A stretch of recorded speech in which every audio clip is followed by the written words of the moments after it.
I need your blood for my Hello, people. everybody, and welcome to Encounter Roleplay. My name is Will. I'm a D&D sex icon. I'm back today with another episode of The World's Tree Burns, our official Midgard sponsored campaign. This is episode 2, and I'm very excited to get back into this adventure. So let's start off by going around the cast and crew and figuring out who we are and who we'll be playing today. So let's start with our esteemed Dungeon Master, Dan Dillon. Dan, how you doing, my friend? I'm doing fantastic. Thank you for asking. And so, as you said, I'm Dan Dillon, and I'll be the Dungeon Master for this illustrious crew. So that's who I am. I am the world that isn't these guys. You are the tree that burns. Excellent. We also have with us today Tall Squall. Tall Squall, how you doing, my friend? I am doing great. I am excited to get back into this. I am playing Glaz, who is our Trollkin geomancer wizard here, and he is just very happy to be here. He is so excited about being stuck in the Shadow Realm with people with daggers at his throat, because that is such a wonderful thing. Yes. Absolutely. We also have Laurelania back with us tonight. Tia, how you doing? Great. Midgard has absolutely captured my heart, so I'm really excited to get back into the world already. I'm playing Kari, the level 1 Shadow Fae cleric of the cat domain. Sorry, I gotta make sure I say that all right. Lots of words to trip up on there. And I'm really excited to see where today goes. Absolutely. We also have McLoken back with us tonight. How you doing, my friend?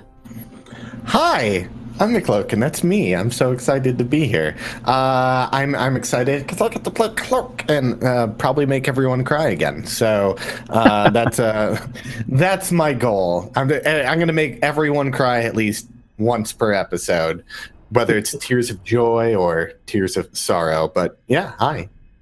Excellent. And last but not least, we have Josh back with us tonight. Josh, how you doing? I'm good. I'm looking forward to just chatting away, just jibber jabber all the time. That's what Kane does. He is a Dampier ranger, and God, he just doesn't shut up. Like it's a problem. Yeah, Kane is not a man of few words. In fact, he's not a man of words at all, at least yet. Maybe that will change this episode. As for myself, I will be playing Riodan, the Dampier cleric of the Hunger Domain, and I'm here, darlings, to try and heal some people and drink someone's blood if needs be. So we've got a fun little crew together. Before we remind you guys of what happened, mind you that we are... My internet is being a dick. but we are sponsored by Kobold Press here, using all of the official Kobold Press materials. You can go over to their website, koboldpress.com, and find yourself your own Midgard campaign stuff. We've got our Heroes Handbook over here, along with our big old world book that we're playing all of our materials for. So we are straight out of Midgard tonight.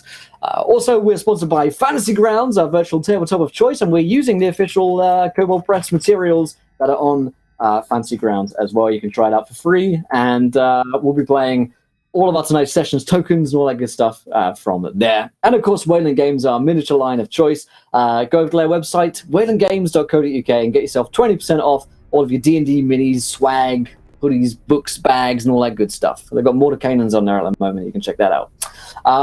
You guys can interact with today's show. The next follow goal looks like, a couple off from 120. Hit the follow button and join us. If you haven't yet, you guys get to screw up the party as we go throughout today's game. And of course, here is the tweet for you guys as well. At 20 retweets, we'll have a viewer decision.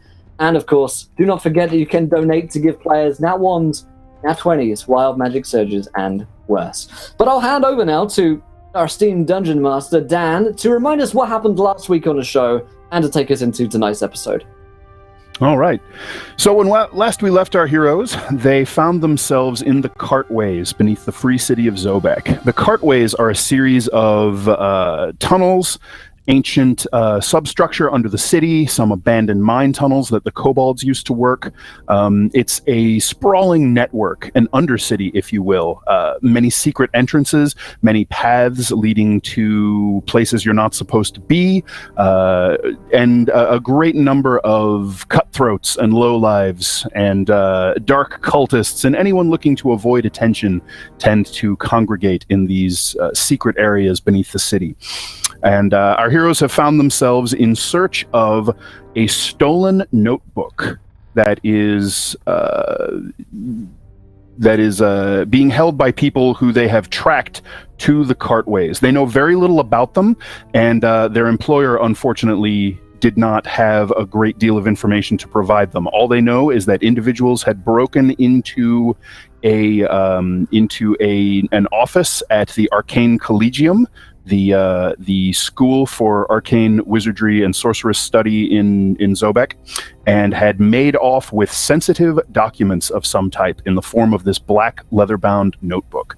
And so they had dispatched some ruffians, hired thugs, and after passing through an ancient iron door, they were set upon by cultists who were marked on their faces and arms with running black ink in Umbral, the tongue of the Shadow Fae in the Shadow Realm, that invoked some sort of dark magic that allowed these otherwise humans to function in complete darkness as if they were born to it.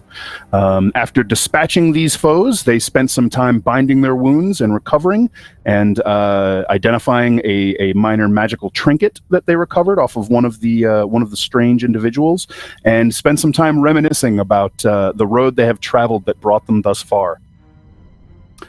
And so, your short rest draws to a close.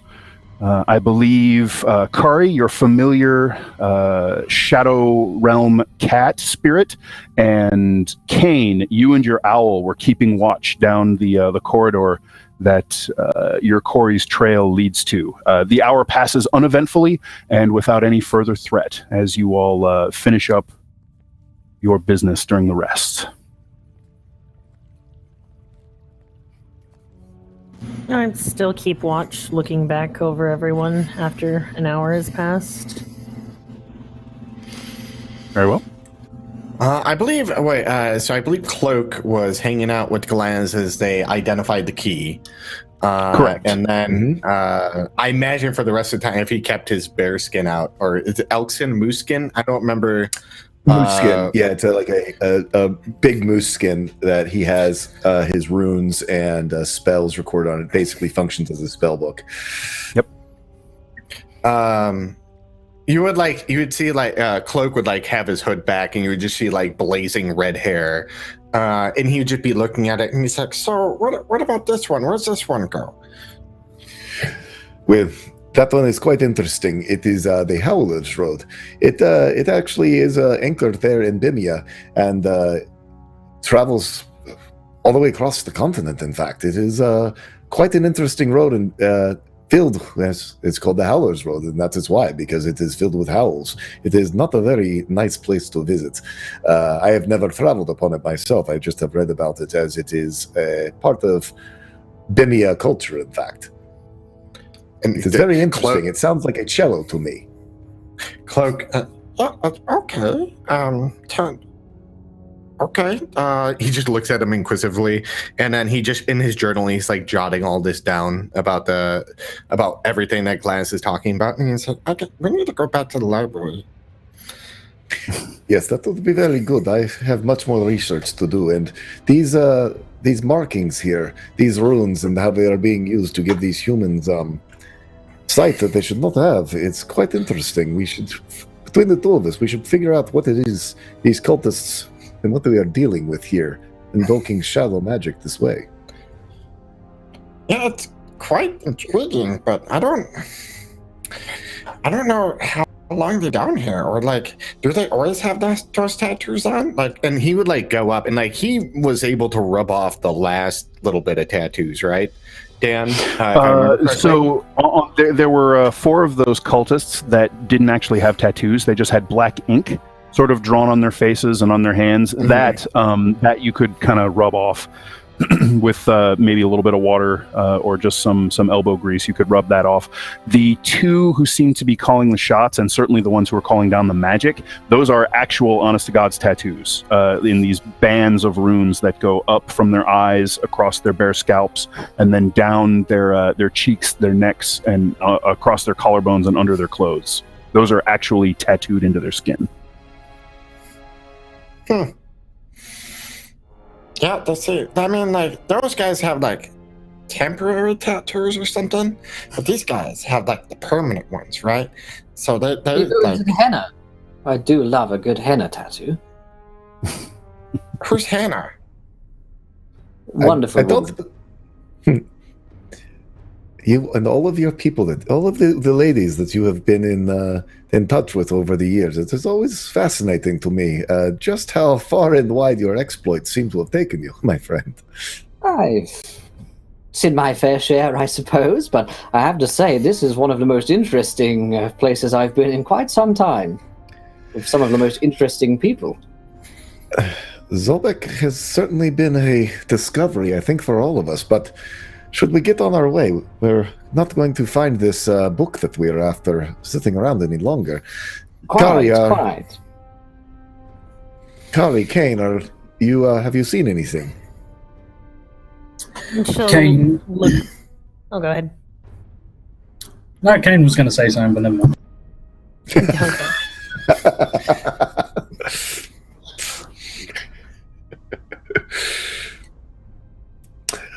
Kane just shakes his head. You know, That's on the way exactly here, what Kari was gonna do. Is just look back and shake her head wordlessly. Kane wouldn't shut up until we got in here, and now he just has not said a thing. The I don't damnedest understand. thing. Usually, yes. Well, at least he knows to be quiet when we're on the hunt. Speaking of hunting, Kari, have you sniffed out their path? I would need more time to go ahead, as opposed to just keeping watch. By all Would means. you like me to scout? Run along now, yes. She smiles and heads off. Her cat coming with her. All right. Fascinating So, Kari and your familiar, you set off down the corridor. It becomes a bit more cramped. The ceiling drops down to just under 10 feet or so. Thankfully, it still seems to be relatively sturdy stone construction, so it doesn't look like there's any risk of collapse or cave-in or anything like that. Like some of these tunnels can become quite decrepit. This one seems to be in at least halfway decent repair. And there is currently just a long, dark tunnel stretching out ahead of you, and you can make your way down it without much difficulty. And after perhaps 120 feet or so up ahead, you can see that it bends to the left.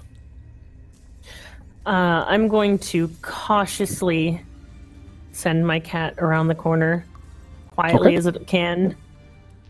All right. Why don't you make me a dexterity stealth check for your familiar? That is stealthy cat.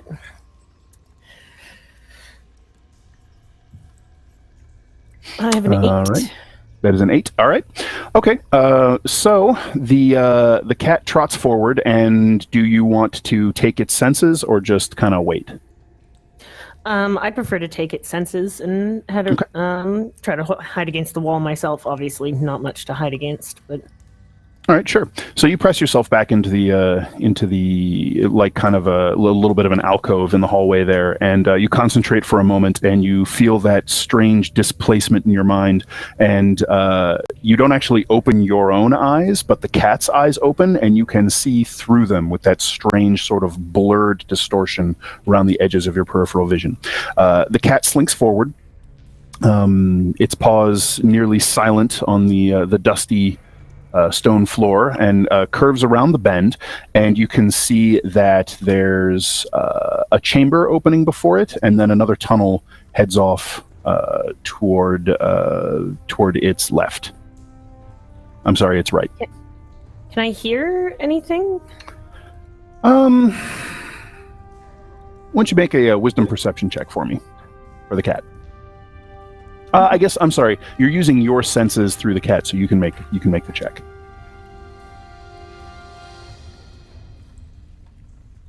That's a 10. I'm on fire 10. today. So you catch the faint sound in the distance, sort of beyond the chamber. It sounds like maybe an animal cry, perhaps someone yelling. It's very distorted and very faint, but you do catch some sort of sound echoing through the chamber. There's a chamber and a tunnel to the left. Mm-hmm. And I can hear animal cries of some kind. Mm-hmm. Okay, that's enough to go back and report with. I will get my cat to come back to me, and I'll make my way back down the hallway to my companions. Sure, easily done. We may not be alone. This extends for quite some distance, and I hear other creatures about, creatures that are not my own. Fantastic. Perhaps. Well, would they have creatures? They might. Possibly. I don't know. It seemed to be some kind of wounded animal. Oh, Well, that might be good or bad. yes, if they passed this way, perhaps they were attacked by it and did not completely dispatch it before moving on. But if it's wounded, might be our trail that we should be following.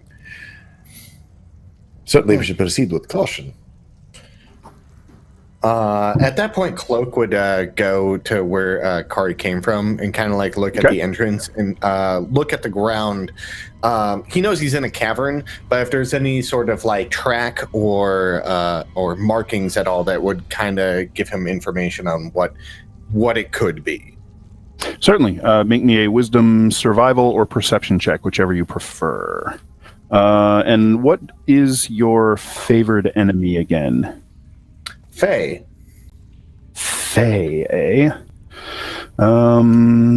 Okay, just make it normal, no advantage. 5. 5.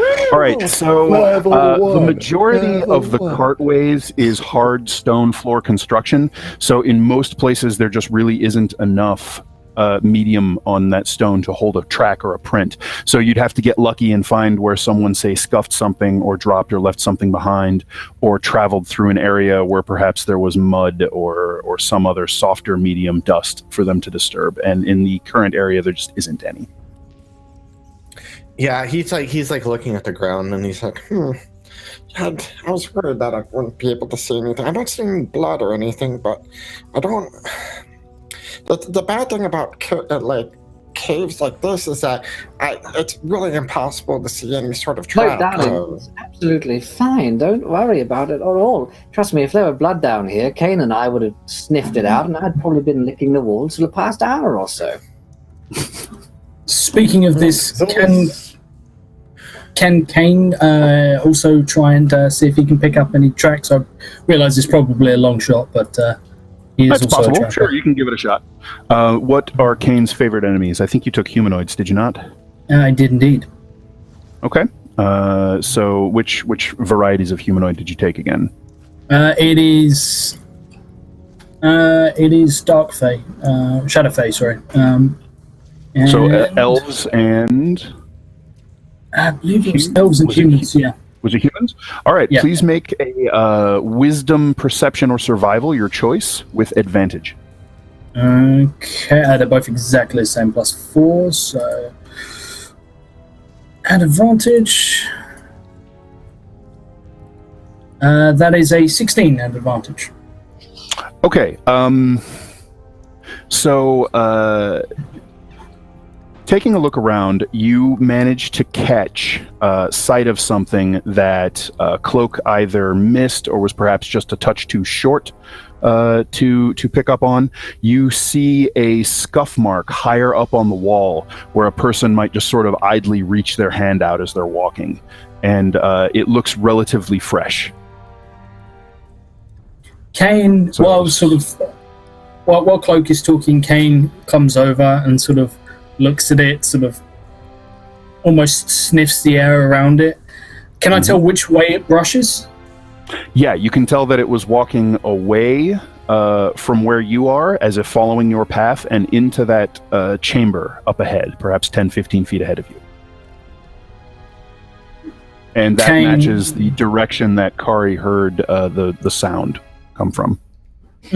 Kane sort of just runs his finger along the feathers on the flight of his arrow, and he turns to Cloak and gestures him forward. What's up? And I sort of like bring Cloak over to show him the mark on the wall. Are you rubbing my height into it? I'm sorry I missed it, and I'm not tall enough. He just gives like Cloak the like that kind of shut up, okay. I did it. And and Kane is going to move in that direction as quietly as he can, not getting too far ahead of the party, but sort of seeing if I can hear anything else. Yeah. Okay, Clark so would- you're Clark kind would be, of like on his lead too, like following. Yeah. all right. So you two are going to range just a little bit ahead. Are you going to? You're going to let the rest of them catch up? They have a good 100, 120 feet worth of corridor to catch up to you. About how far ahead of the rest of the group do you want to go? Peeking into the room with your dark vision. Let's see. You can see that it's probably about 20 to 30 feet from one end to the other, although the walls are somewhat irregular, so it's difficult to say. And you suspect there's another door or corridor on the other side of it, although you can't see it from your vantage without getting into the room itself. Not going to advance any further because last time sort of we came into a room, we got ambushed, and don't want to bite off more than we can chew. So Kane is just going to sit pretty and hold this corridor, and if anything comes in this direction before the rest of the guys catch up, it gets shot in the face. Okay, and so just to remind myself and us as well, so there is in general no light in the cartways unless you happen to come across maybe like a sewer grate or something and it's daylight outside. So if you guys aren't bringing any light with you, you are currently in pitch darkness and relying on your dark vision, which means that you're operating in dim light, which imposes disadvantage on your perception checks. And it's only gray as well, no color. So it's no color, it's all grayscale. Okay, so the rest of the party can catch up, and you see them sort of waiting for you to head into this chamber. When they sort of get to sort of... No, I was going to ask, is it possible if I can stealth in? Sure, absolutely. I was going to say, when they're about sort of 30 feet away, so like they can be here, within a round, I also stealth in, and I'd go in the opposite direction to Cloak, so we sort of split. So kind of split and go either side of the room? Yeah. And what are the rest of you guys doing? Just kind of following behind? I think it's best we follow along, isn't it, Baz? Kari will come up in the rear of everybody else. She already kind of, in her mind's eye, can see what she saw with her cat, so she's okay in letting them go and explore first. So the Rangers are striking perhaps, I don't know, what did you say, like 30 feet ahead of the rest of the group? Just kind of enough to kind of check the room out and get to the other side before they get too far into it. Is everyone else attempting to move with stealth as well, or are you just striding in? Stealthing, sorry. Okay. Then you guys can go ahead and make me a group stealth check. I will also Making the stealth check. I got a 25 from mine, and I'm specifically trying to move away from the group. Not sort of like far away, but sort of, I don't want to be near these klutzes when they, especially the big one, the big one. 16. Sure. Who does well? Damn. How about Some this solid klutz right here? All right. Wow. I did the worst. I rolled a 9. That's not that bad. I got a 13. Do we have everybody on there? Squall, you're still muted. I don't see Riordan's. I got a 16. I am under GM on this because I'm hosting. Gotcha. So perhaps they are not visible to me. Yeah, I don't see them showing up on the Oh, that's weird. All right, well, you got a 16. Okay. 16. All right, so you guys managed to move in quite skillfully and stealthily. The Rangers head in and split off to the left and the right. We'll say Kane to the left and Cloak to the right as you move around the room.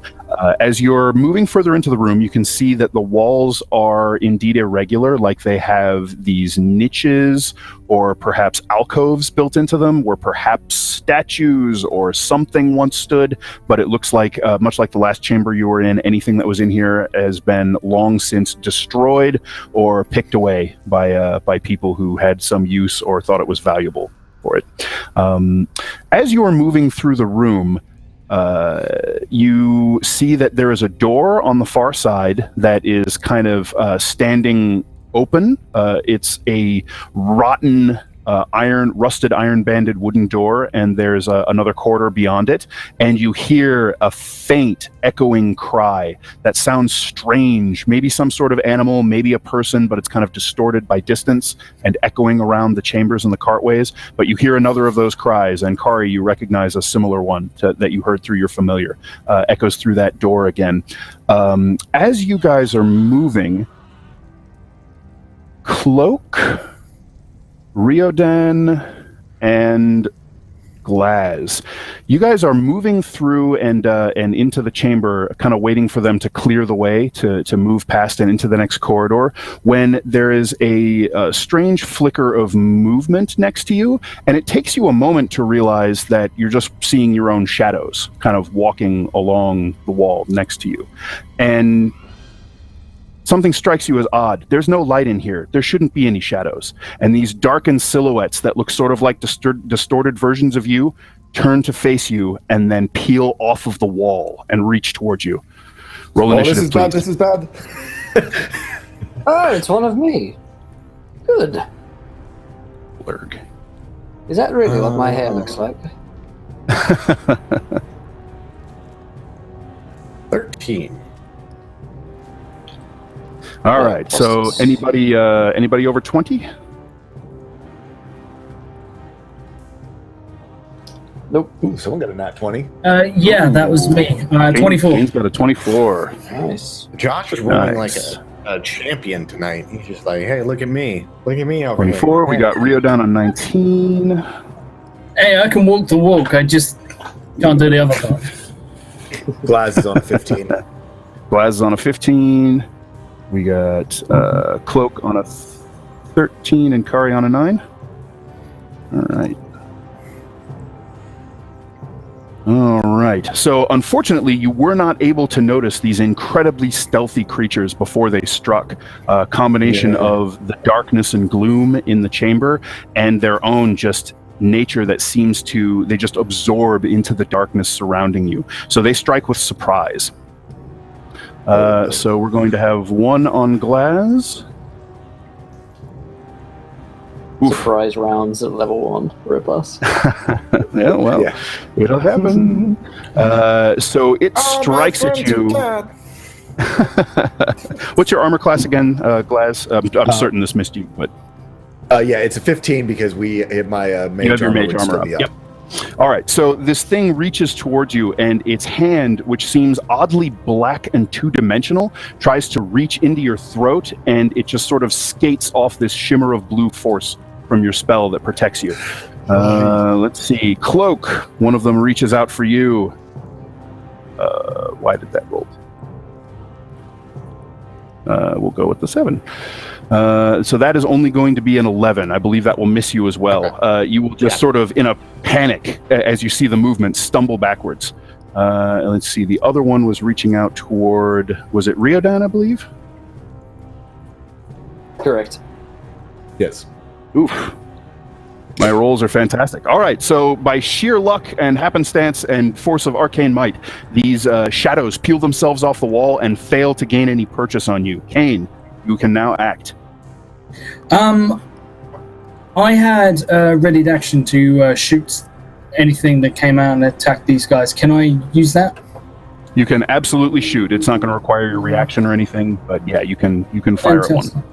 Okay, I'm going to aim for the one that's going for Reardon. Okay. I had all this set up. I'm so very miffed. I'm not missing a character sheet somewhere, am I? That I can't see on Fantasy Grounds. Not You sure. joined with a different I see username Kane. than you did last time. Oh, that'll I be think why. you're a different person, yeah. Okay, right. That'll be why. So it's a plus 2 hit. So this is plus 6. I'll sort that out in a second. Do I get advantage because I'm hidden from them? So the problem is you managed to get into the room, but there's really nowhere to hide once you're in there. So you're not fully hidden from them as you kind of moved in and just kind of walked past them. Okay, in which case that's only 11. It's only an 11. All right, so the arrow fires and just sort of passes through its body insubstantially. Riodan, your turn. Goodness. Well, if there's one right in front of me, I will have a thrust with my newfound rapier. So that is a plus. Pretty sure it's a +4. It is. Let's try this. Look at good numbers here.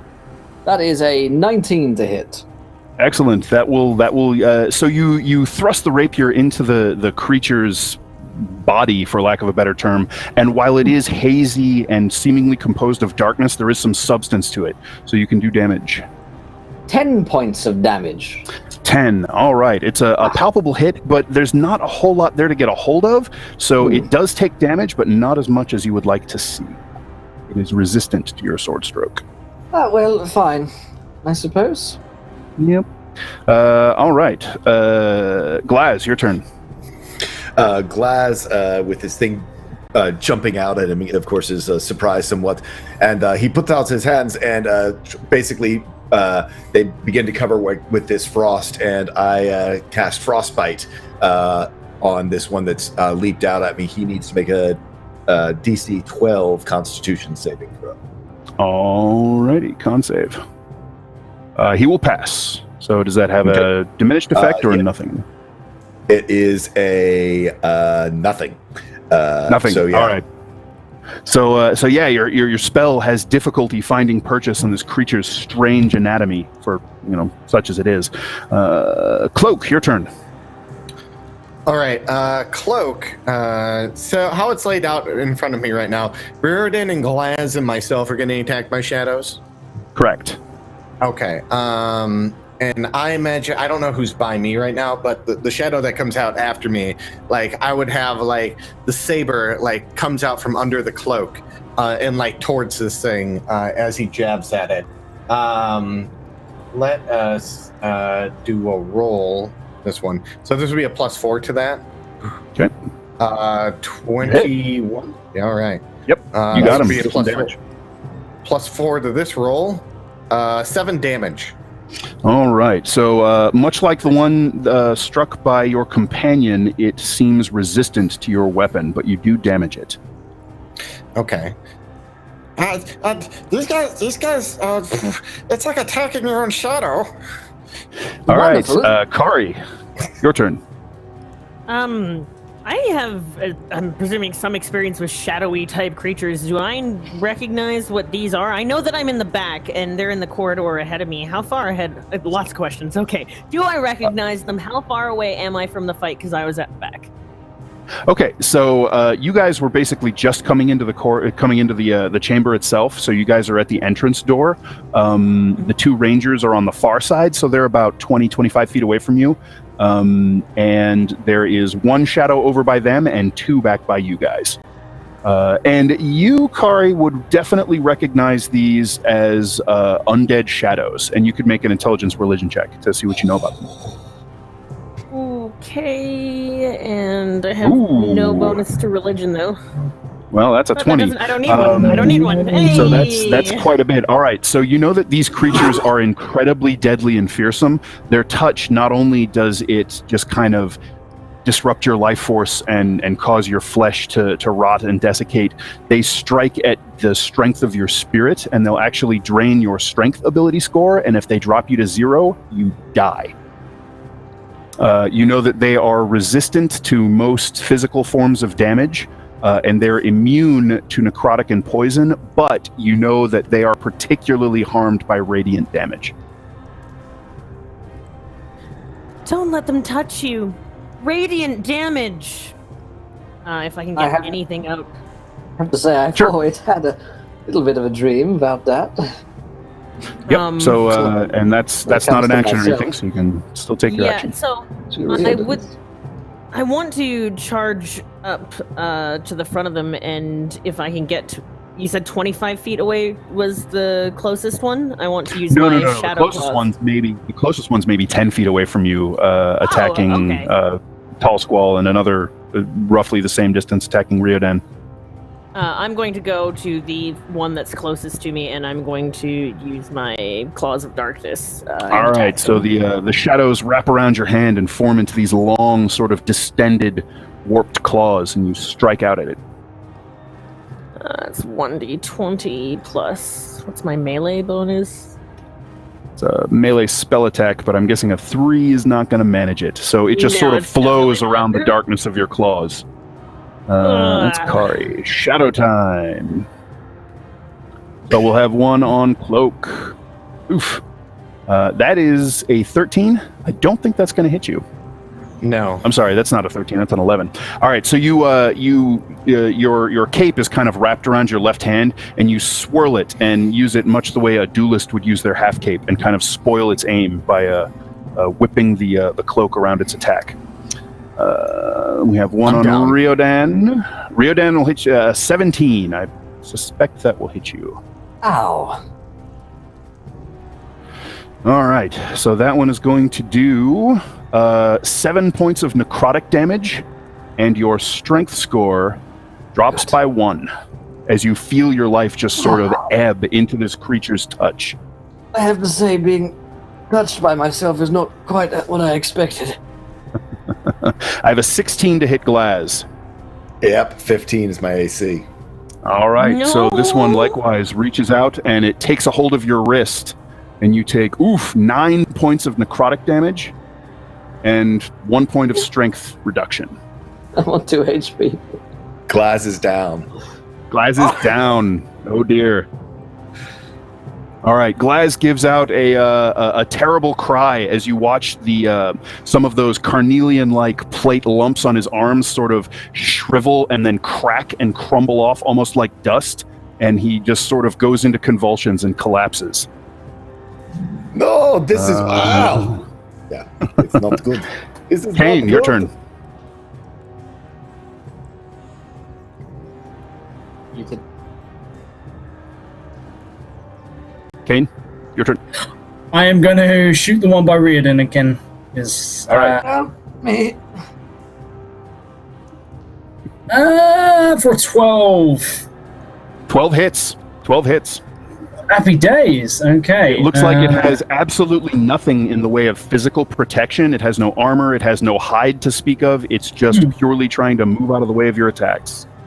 That's an 11 damage. It's just normal piercing though. All right, so you deal a solid strike to it, and now you can see that its form is starting to unravel, and bits of it are just sort of draining away like these wisps of black ink swirling in water and just kind of vanish into the air. So it looks like it's having difficulty holding its form together. Riordan. I'm going to... I got nothing, because we didn't take a long rest, did we? Didn't take a long rest, no. I was going to say, I have nothing, so I'm going to try and swipe... Yeah, he's not a coward. He wouldn't run. So he's going to stand and try and touch himself right back. For a 19. Oh, you got him. You got him good. That's +2 on this die, so 9 points of damage. 9 points. All right. So as it sort of turns around and stares at Kane as the arrow sort of rips through its shadowy body, it like leans forward and tilts its head, and you get the distinct impression that it's like screaming or roaring, but absolutely no sound issues from it. It's very disturbing. And as it's doing that, you have a rapier, you said? You drive your blade into its back, and it arches and just sort of explodes into these little ink wisps that vanish into nothing. You are having a very bad hair day. All right. Glaz is down, so I need a death saving throw, please. That is a success. Success.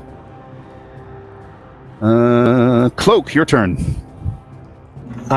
So like as soon as he's like hears like Glaz talking, he's like and then falls over. He's like, "You guys gotta get Glaz," and then he's like, "I'm gonna just radial damage," and then he spins his blade at it. Because he totally misheard of what was said to him.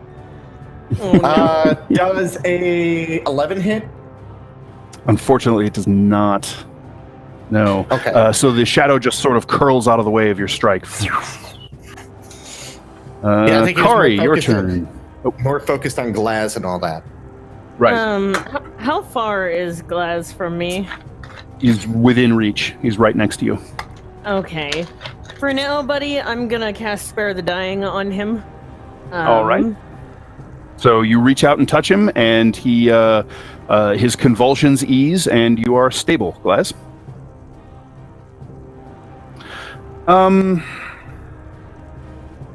You're welcome, buddy. Yep, there you go. Keep you alive. So- That's all I got for right now.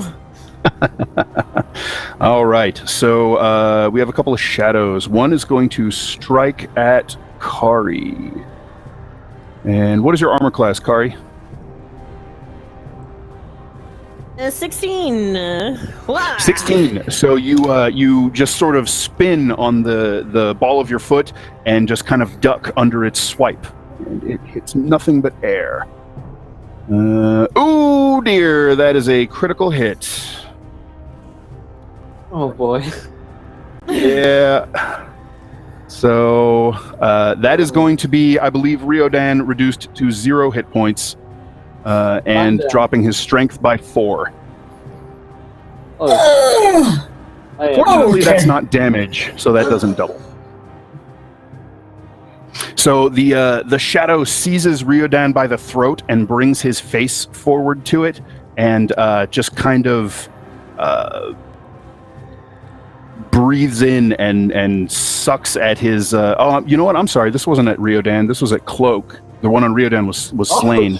So, okay. Cloak, you're going to take 19 damage and 4 points of strength reduction. No! Oh. What the fuck? All right. Yeah. So you are seized by the throat, and it sort of leans forward, and it's almost like making to kiss you, and it's like it's sucking the life out of him.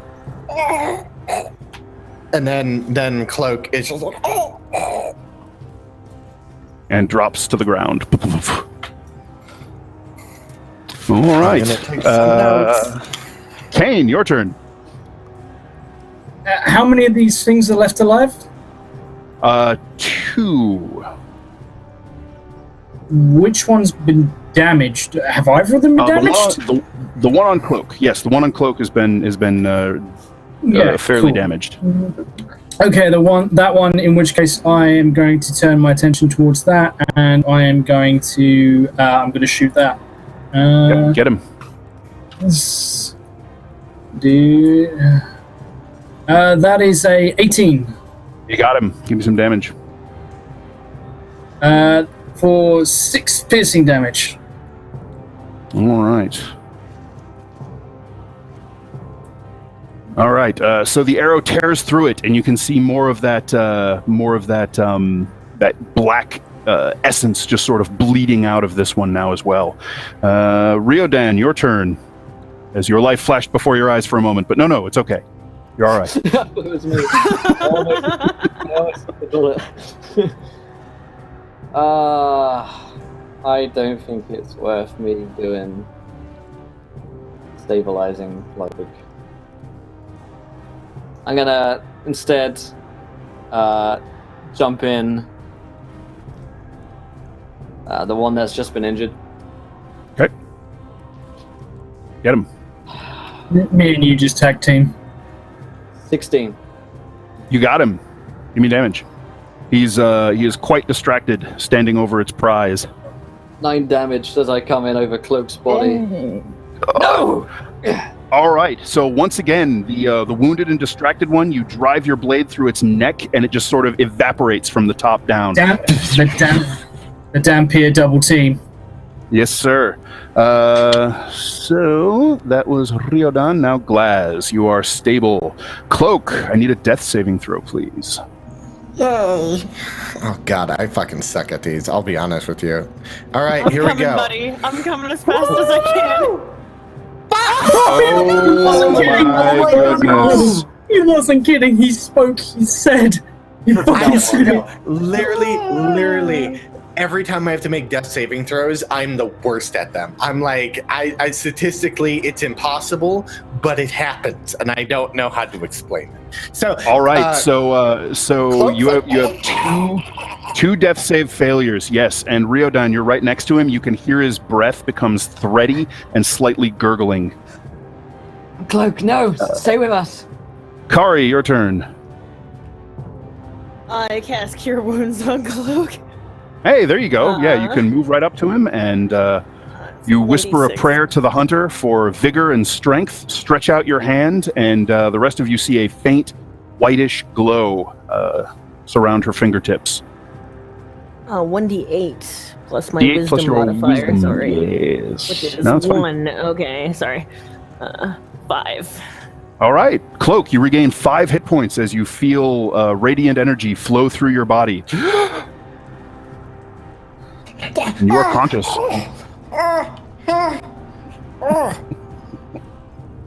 All right, Shadow.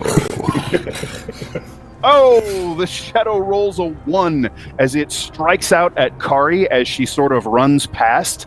I would say that Kane, you sort of fire a desperate arrow at it and force it to flinch back. So it fails to make contact with your companion as she runs by it. So that is the last remaining Shadow. Kane, your turn. Take a wild guess, Dan. I'm gonna shoot this thing. All right. Kill it. Kill it. Oh, no. I'm gonna not shoot it that well. That's a 9, No. unfortunately. All right. So you give it another warning shot. Your arrow clatters against the stone wall. Riodan. If you want to. I mean, I don't know. Has this thing taken damage yet? This one has not been hurt. I don't really feel like standing next to it. Oh boy. Cloak's back. Glaz is stabilized. I have no spell slots. My cantrips are shit in this scenario of undead things. Oh dear. I make things bleed. I have 2 hit points. You know what? Fuck it.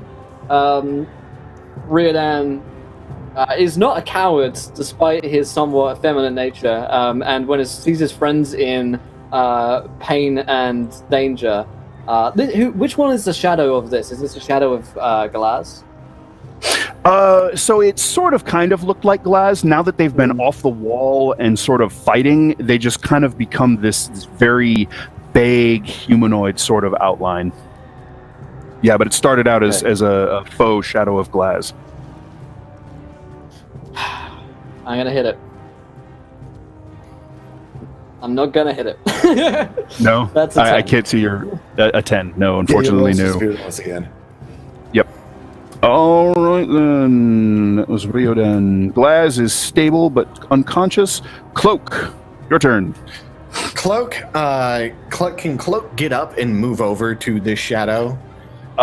You will be at half speed since it takes half to stand up, and you can scoop your weapon up for free. But yeah, you can get over to the shadow. Can I attack it? Yep. Okay. Yep. I'm gonna use one of my critical rolls. Hey, that's what we love. I think this is a dire So you, situation where we need to. So you roll to your feet, and the corner of your cloak wraps around your sword and flips it up into your free hand. And you dive forward and sink your blade into the dead center of the creature's chest. Go ahead and deal me critical hit damage. I'm dealing some shade. Okay. 6, that's 10. So I roll it twice, right? plus another D8. Yep. Okay. I'm making sure because everyone has their own little rules about it. Yeah. So that was 15. 10. Yeah. No. That would be another 19 damage in total. You only 19 had in your total? modifier once. Yeah, you don't double your ones. modifier. Never Yeah, mind. it's I'm sorry. I really apologize. confusing. 15. Yeah. When it's rough when you switch editions too.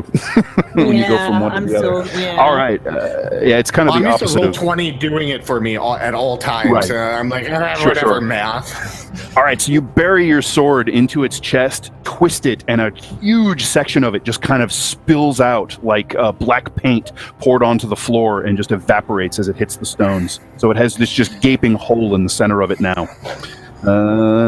It is not happy about that. Kari, it's your turn.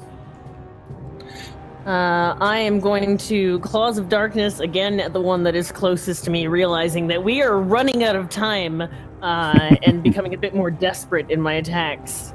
That is Sure. just a 20. Whoa. Oh no, die 1d20. Or I can pick up the dice and actually roll it. But Oh, that's a that hit. was my spell attack, yes.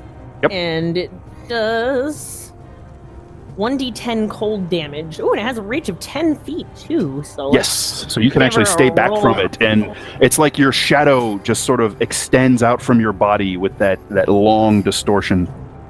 do I add my spell attack bonus to that for damage in total, or is it just the damage No. straight up? It's Okay. just the D10 damage. Okay, so I do 5 damage onto it. All right, that was cold damage, you say? Yes. All right, so it is resistant to that, but it does take Of some course it damage. is.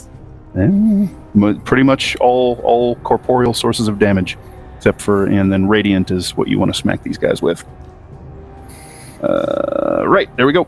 So that's Kari. The shadow will strike back at you. Only gets a 13, so you it flows forward to try and strike at you, and you just sort of dance back out of the way. Kane, your turn. Was it taking It attacked Kari or Kari. Cloak? Yeah, Okay. it attacked Kari. Does a got 12 hit? Put it right through what passes for its throat. For 6 damage. Oh, its body is beginning to flicker, and it's desperately reaching God damn it. toward a living victim to try and drain the life out of it and slake its hatred on you bastards. Riodan, your turn. I've had quite enough of you. And let's try it again. Fuck me sideways. That's a nat one. Rough. I'm just like bleeding. Oh, man. 2 HP. My strength is down. I'm just like, and barely get off. All right. Glaz Swipe. is unconscious but still stable. Cloak, your turn. Glaz, MVP.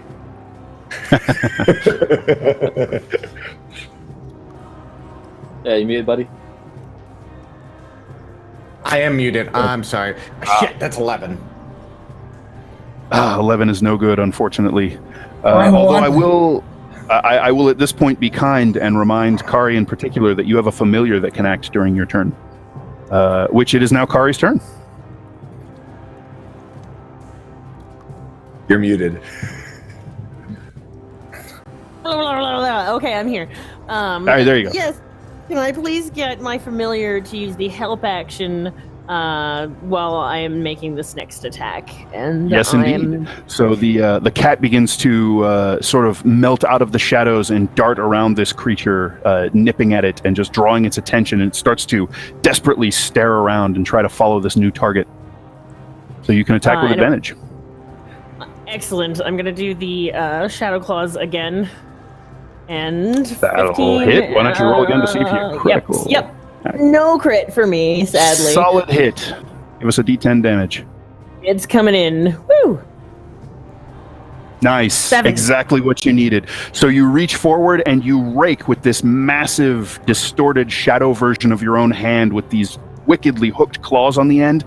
You catch the creature in the back, right at the nape of its neck, and just rip it down to the stones, and it peels apart in these little wisps and vanishes.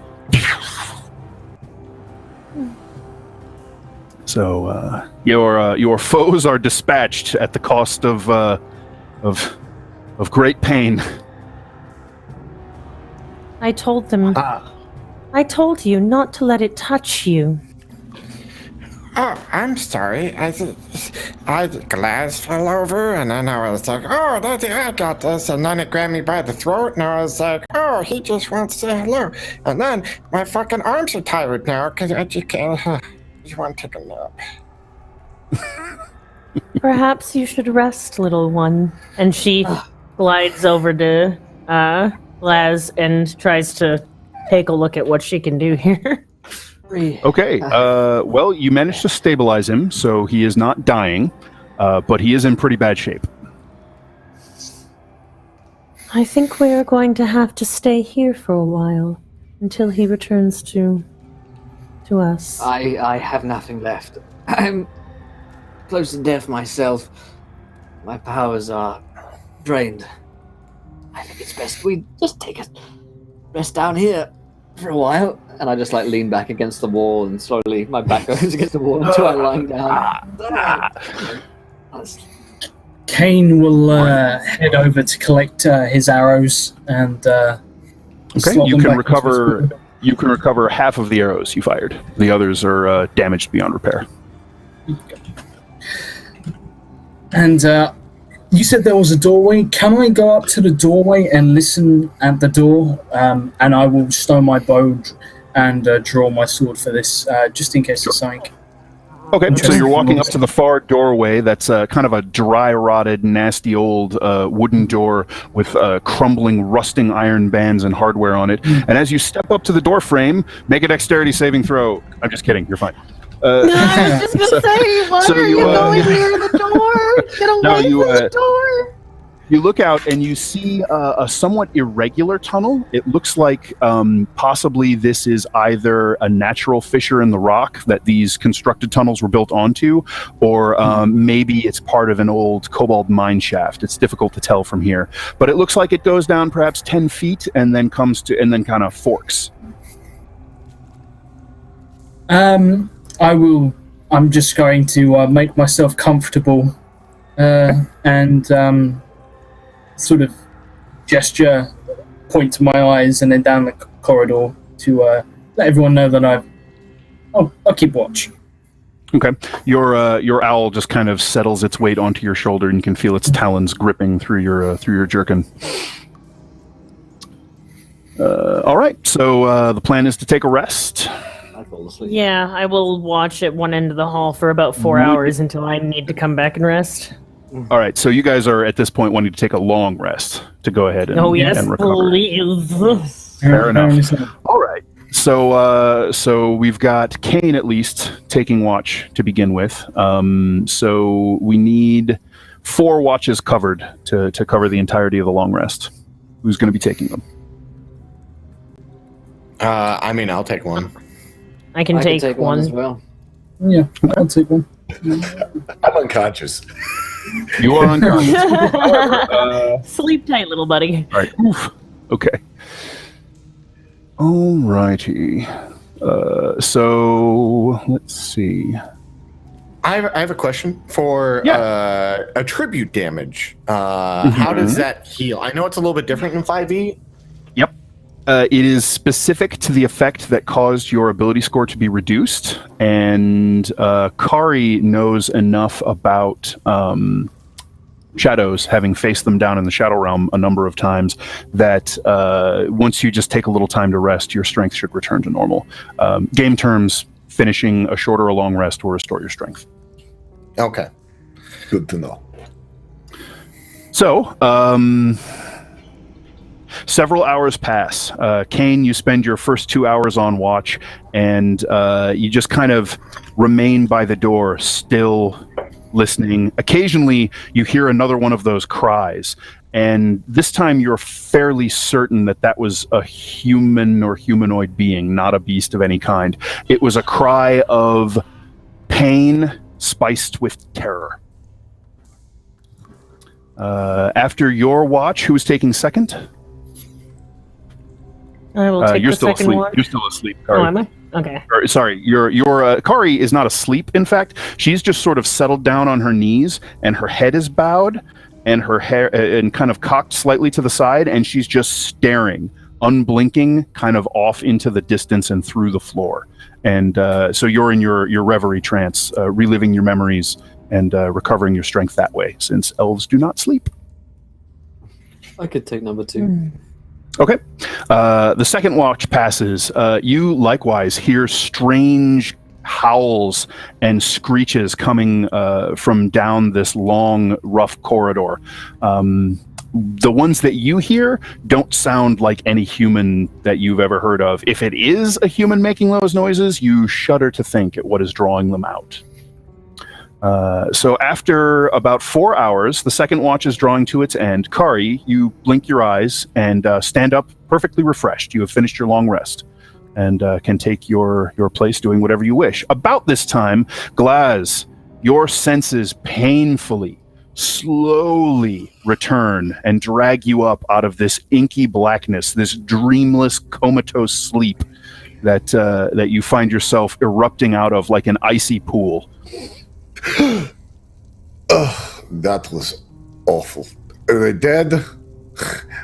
Where are they? What do I hit? He's sort of looking around, and Quite dead, sees. darling. You'll see them You at fought the like a daytime. noble warrior. I look at Kari, and and then realize that she's kidding.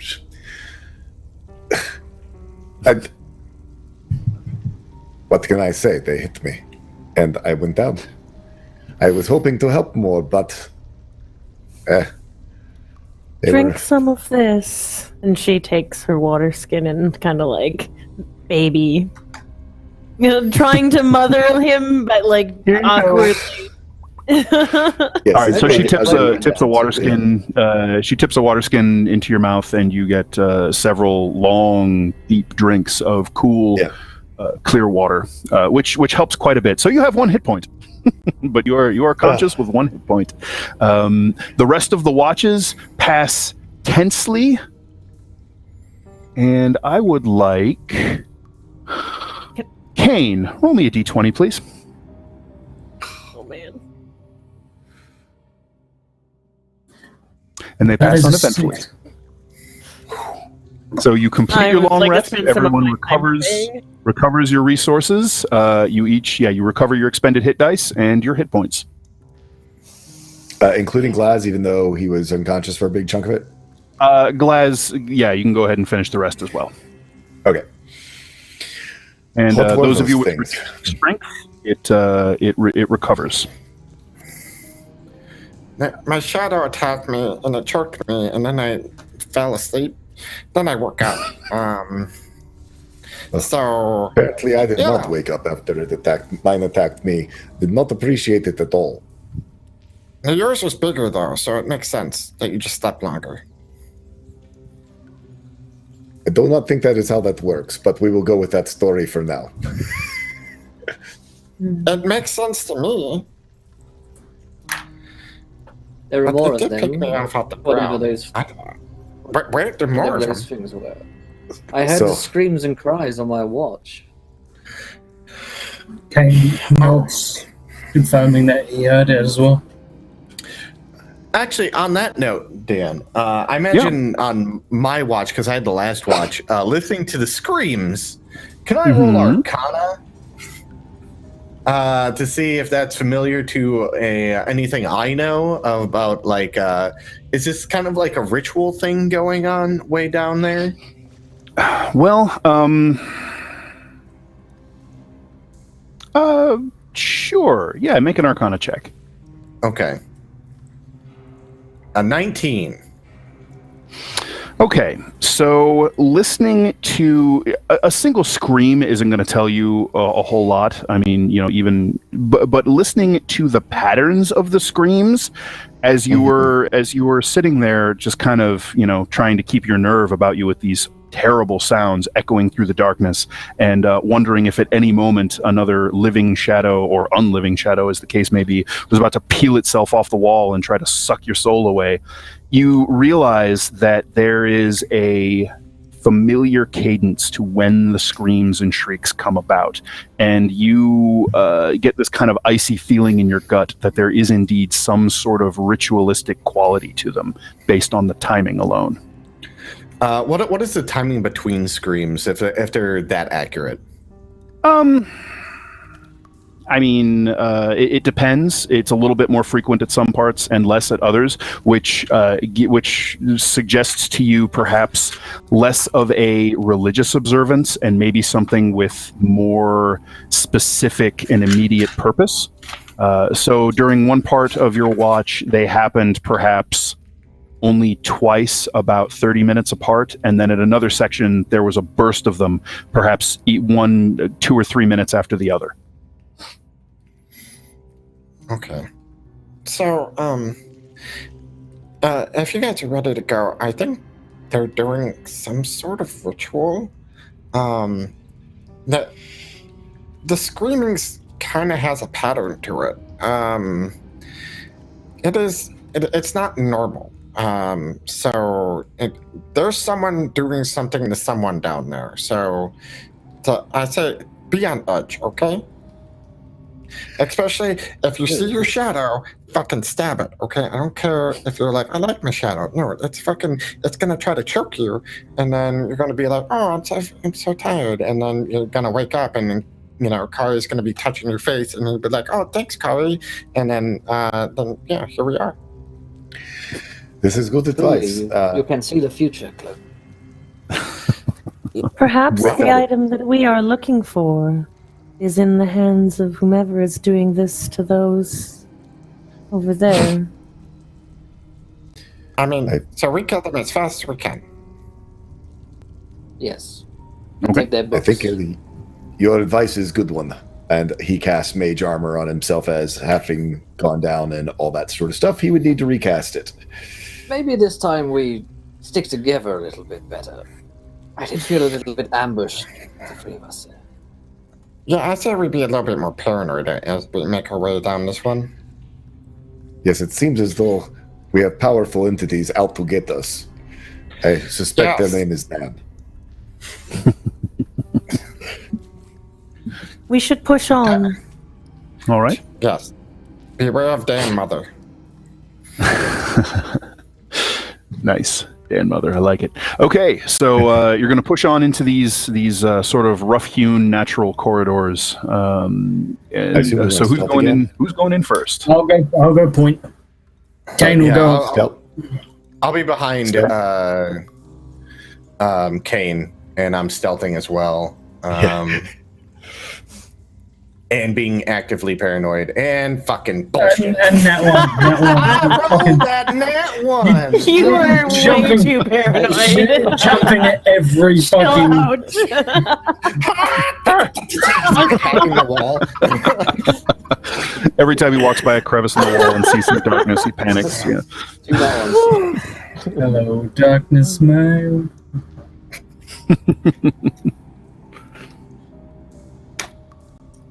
All My right. stealth will be a 21 in 18. total. I'll be taking Very up nice. the rear. Oh, no. Oh my god. Oh. It's really We are weird the and zombies. cloaked us back together, back to back.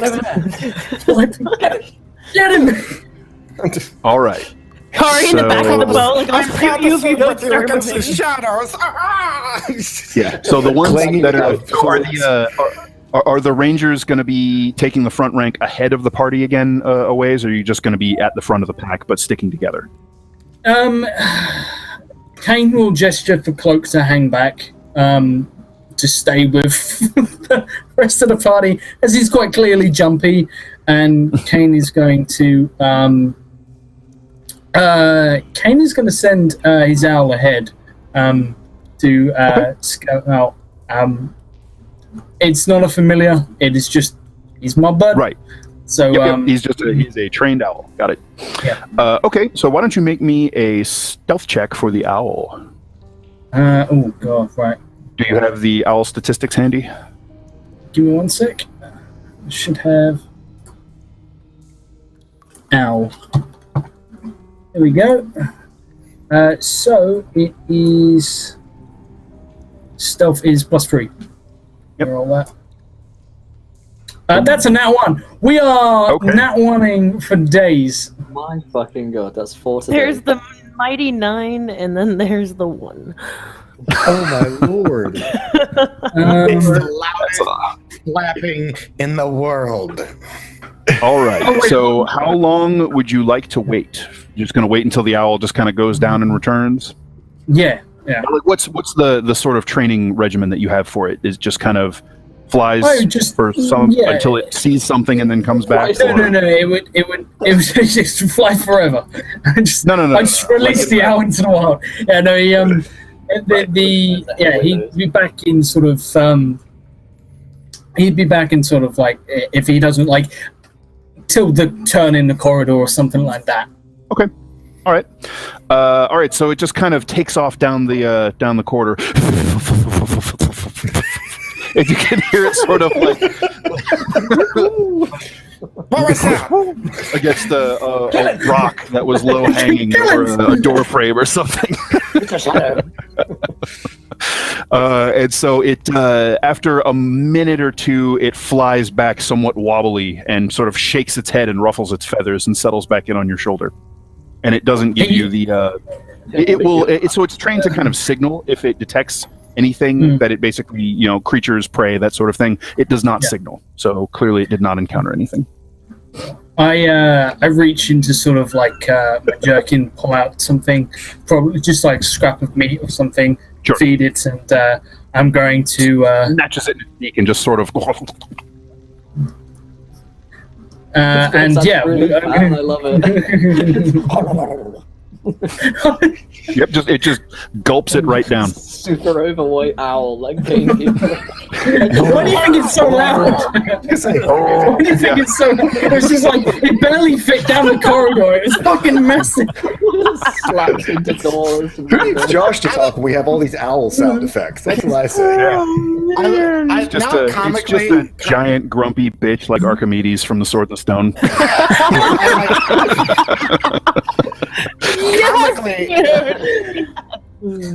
Comically in my head, I think about this owl. It was stealthy when it left, and then when it comes back, and as soon as you feed it, it's like wah, wah, wah, and like super loud at that moment, and it's just like, God damn it!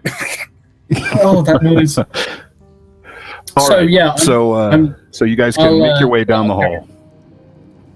Can I keep a lookout for? Because specifically we were ambushed before. Can I keep a lookout for an ambush up ahead? Sure. Yeah, absolutely. Perception rolls. Yeah, perception rolls. So you would like to make an active search as you go on. Yeah. Please roll with disadvantage. Okay, I can roll it again. That's right. Because you guys are in the pitch blackness and seeing by your dark vision. I mean, that's a 7 for me. I rolled a 19. Yeah, 19. Damn. Very good. Very good. Oh, damn. Are we all doing perceptions? I'm sorry. I mean, anyone who's taking an active search can, sure. That's a 7. The entire party is ahead of me. I would presume that they would warn me. I say Glad is probably sort of stays middle. Can I keep an eye behind us every now and then, though? Just absolutely. And remember that your guys' passive perception is a thing that's kind of always on. So yeah. And active checks are made with disadvantage. So we can just keep your 4 and call it good. We'll take the 3. Let me just set the bar a little lower there, Dan. That's all right. Just limbo under it and you'll be good. So you think I can't do worse? I'll show you worse. Hold my take beer. A 4. It was a total of 6 with my but I know that doesn't make a difference with my perception skill. Yeah, it matters if somebody rolls a 5. All right. So as you guys are kind of taking a minute to double check the corridor, your surroundings, make sure you're not being snuck up on or anything fun like that. Cloak, you're able to determine that, so the corridor forks up ahead, you're able to determine that the sounds you hear are coming from the left fork. I imagine... and they sound fairly distant. I would grab Kane's cloak and tug on it. And so that's like generally the symbol, because he's always walking ahead of us, that he knows that like I'm behind him and I'm trying to get his attention. And then I'm just like pointing to the left fork where the noises are coming from. Yep. He nods and will sort of lead the party in that direction quietly as he can. Okay. Very good. All right, so you guys set out down this corridor, and you pass by the right fork, which you've decided to ignore. It looks like it goes down perhaps 30 feet or so, with some either smaller hallways or alcoves or something down toward the end, and then it just ends sort of at a blank rock wall, with no sounds or anything leading you that way. You just kind of ignore it. You push on and come to sort of a T intersection, and you're able to, with that perception earlier cloak, hone in that you want to take a right here, and that'll lead you toward the source of the screams. And so you can indicate that and head down that way. You head down a fairly lengthy corridor, perhaps 60 or 70 feet. And you come to a four-way intersection. The left pathway, the rough-hewn or natural cavern that you're following, ends in a carved doorway. And there is faint, dim, flickering light spilling out of it.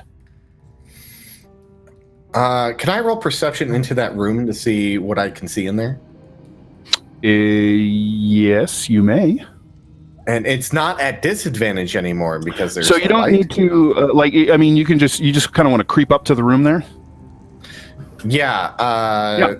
Okay. So why don't you give me a dexterity stealth check? Okay, hold on. Let me put that dice down so it dissolves away. Stealth Sure. roll. By the way, we have a viewer decision, so you can ask our audience a question. Ooh, a viewer decision. Man, You can take I'm gonna have to prep some of these. Here I go. Yeah, let's see how your stealth check does. 16. Okay, that's pretty respectable. Let me double check some. Yep, good. Viewer decision. How many Baylors are in the next room? What sort of trap does he find? With his face. Or does he really get shot? Turn around and be like, "Run, you fools!" And then ooh. So, all right. What was the result of your stealth check? 16. Got it.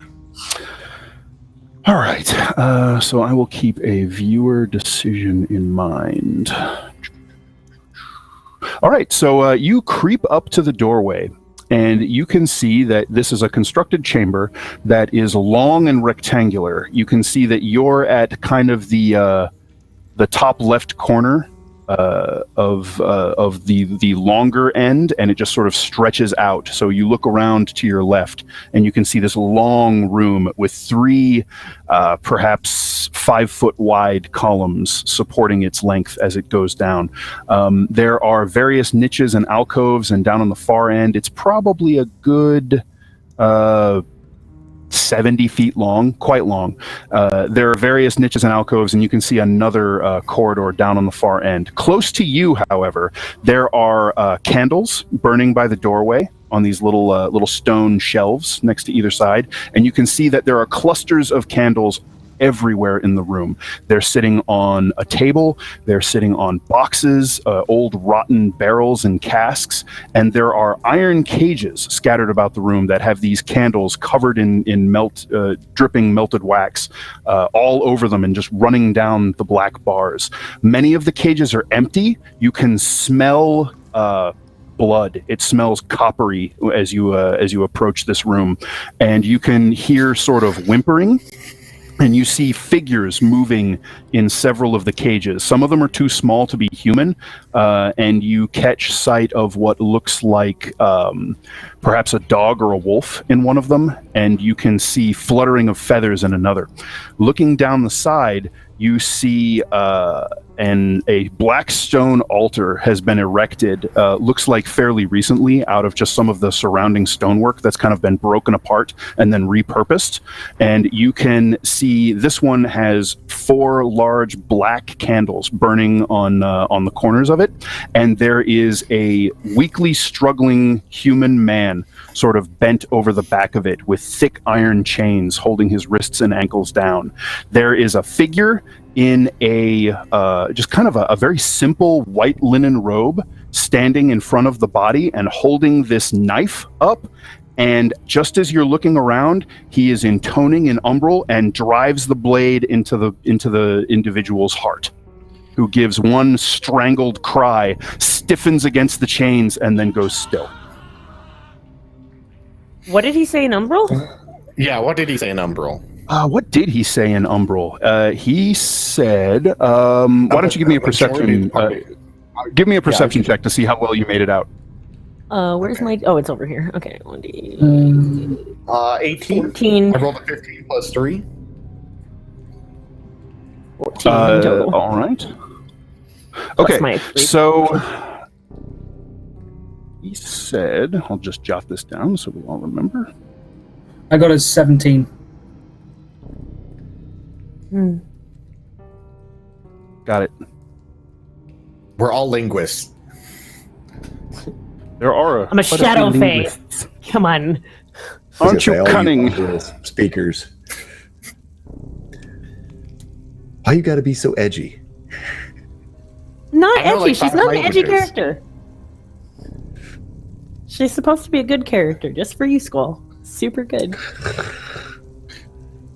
Likewise. Man. Okay, so the last bit of this just sort of low droning incantation or prayer or chant that you managed to catch, all of you managed to make it out. He says, "Reveal the path, reveal the heart," and then drives this blade into this poor guy's chest and pulls down, and you hear the soft cracking of his sternum. Do I recognize as a kind of religious intonement or something? Like, is he trying to open up a shadow road? What is he doing? That's possible. It would. So I would say not any shadow road, any particular shadow road you've ever heard of, but that is a distinct possibility that it could be part of a ritual for opening a shadow road. So near this person with just the white linen drape and the hood pulled up over its face, and you can see probably a human based on the just the build and the stature, and you can see perhaps the lower jaw and the mouth. Judging by that structure, it doesn't look like an elf or anything like that. There is another figure nearby standing against one of those big, thick, square columns. And this figure is wearing a black robe, much like the other ones that you saw before, although it's in better condition. It's not as tattered. It's not as filthy. This very likely a man, masculine figure, also humanoid in appearance. Every bit of exposed body outside of that long black robe is wrapped in white linen bandages. Each individual finger, the entire face, there's like a bare slit for where you can see the eyes gleaming through, and the hood is kind of pushed halfway back.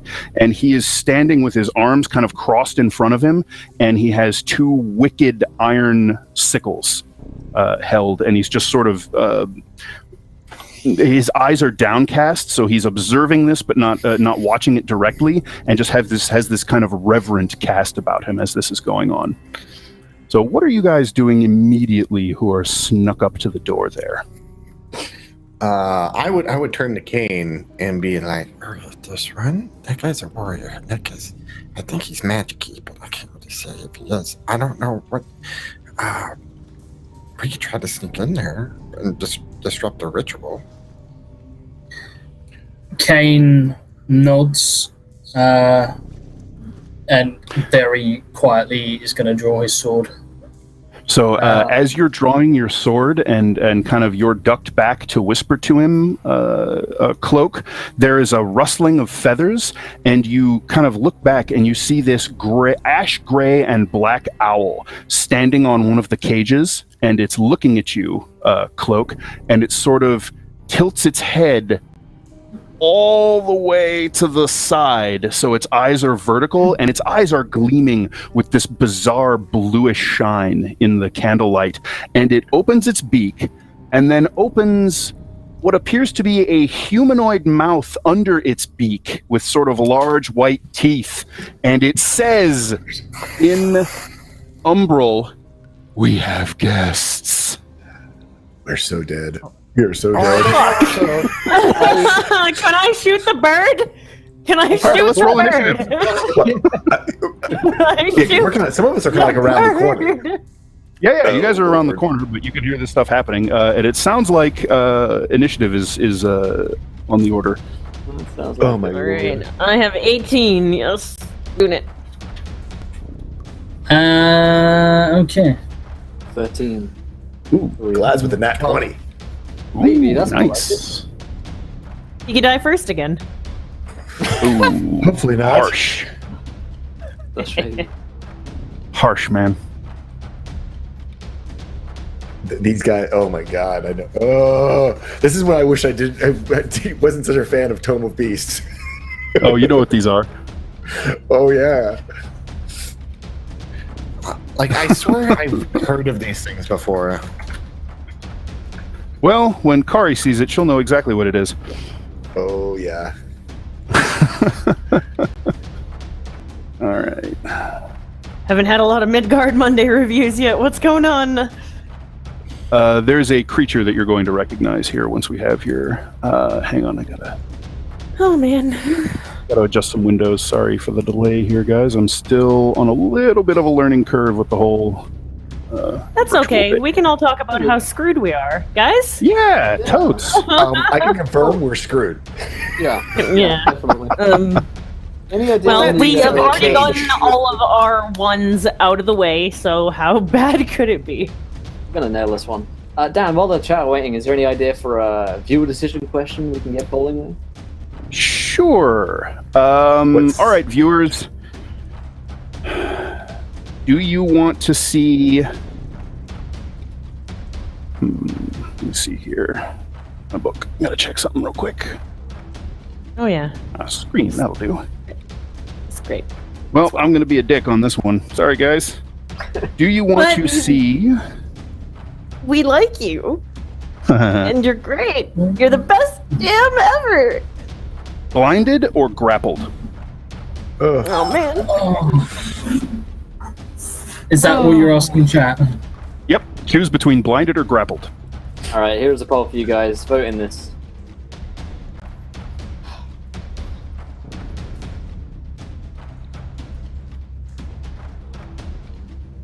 As everybody in the party immediately goes to vote. Yep. I know what you're talking about. I have no idea what you're talking about. That's not My what I'm doing. insight No. is on all of you.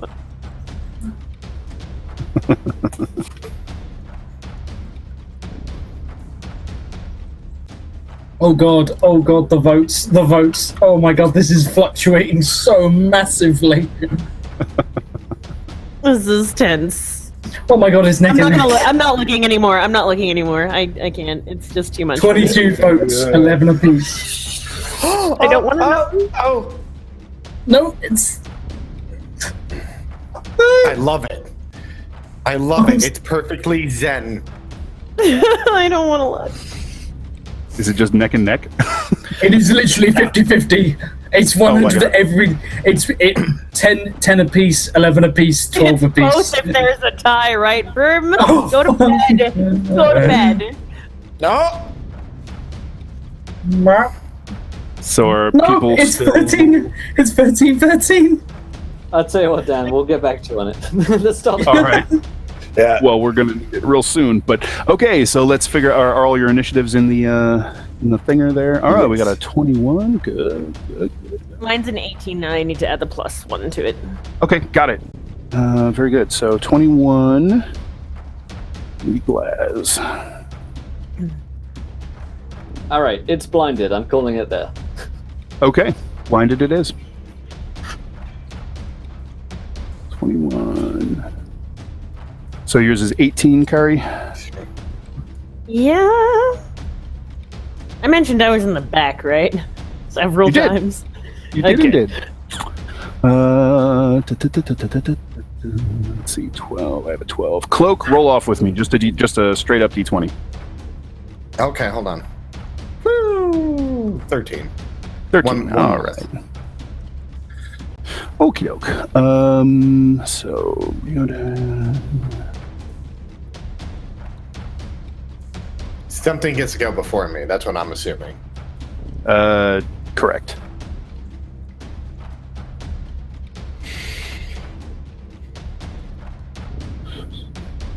$11 is Kane. Alrighty. So, you guys, your intentions as you have been apparently spotted by this strange human mouth having talking owl, it sounded like you intended violence. Am I correct in that? Yes. Yeah. Big All right. scary mouth bird saying we have visitors. Yeah.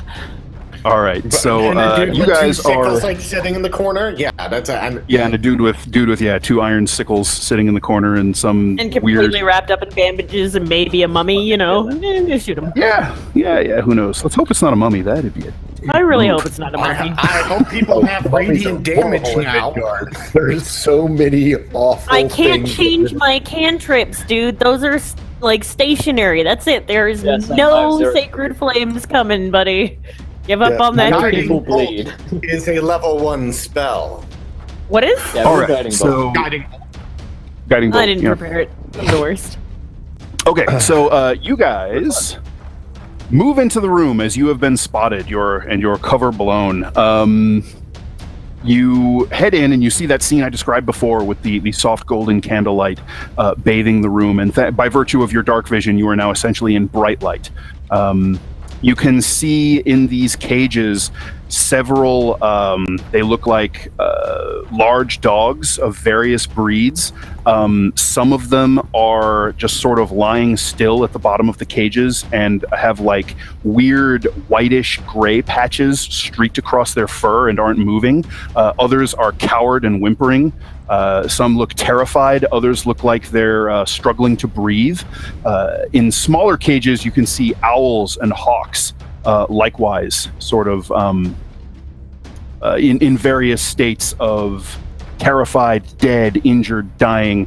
And then you can see 2 of those grayish black mottled owls, the one that spoke at you. You see 2 of them near the cages, and back on the far side of the room in a large alcove where they have bedded down are 2 massive muscled hounds with gleaming blue eyes and teeth that just seem to wisp with this black, shadowy, almost like smoke, like darkness that wafts out of their jaws.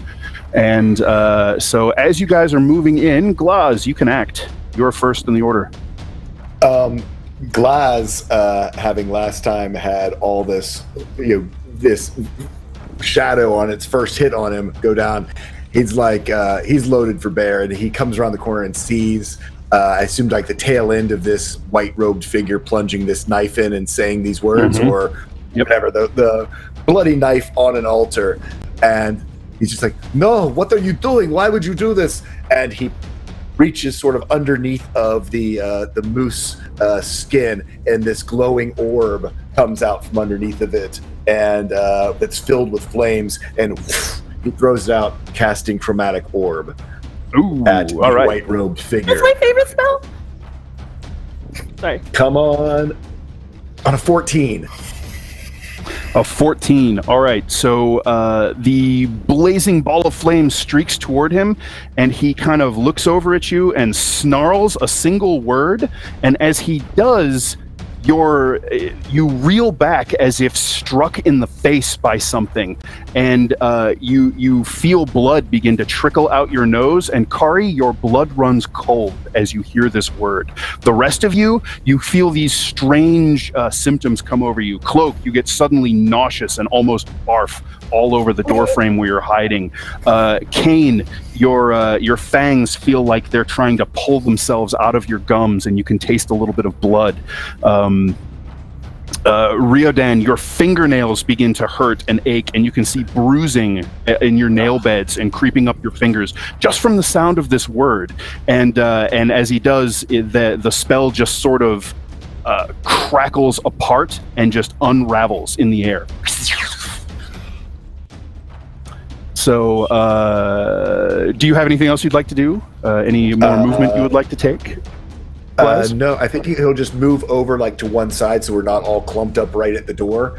Okay, sure. And do you want to maybe like take some cover behind the cages or something like that? Yeah, take some cover behind the cages, and he sort of looks around to the rest of the party. He goes, "Okay, folks, we're fucked now."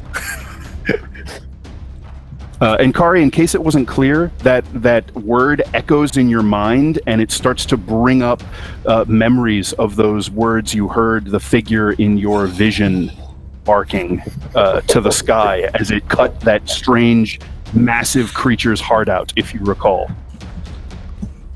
So, at that, he wrenches the knife in the poor bastard's chest, splitting it asunder, and you can see it just pops his rib cage open, and he reaches in and grabs the man's heart and whispers one more thing in Umbral.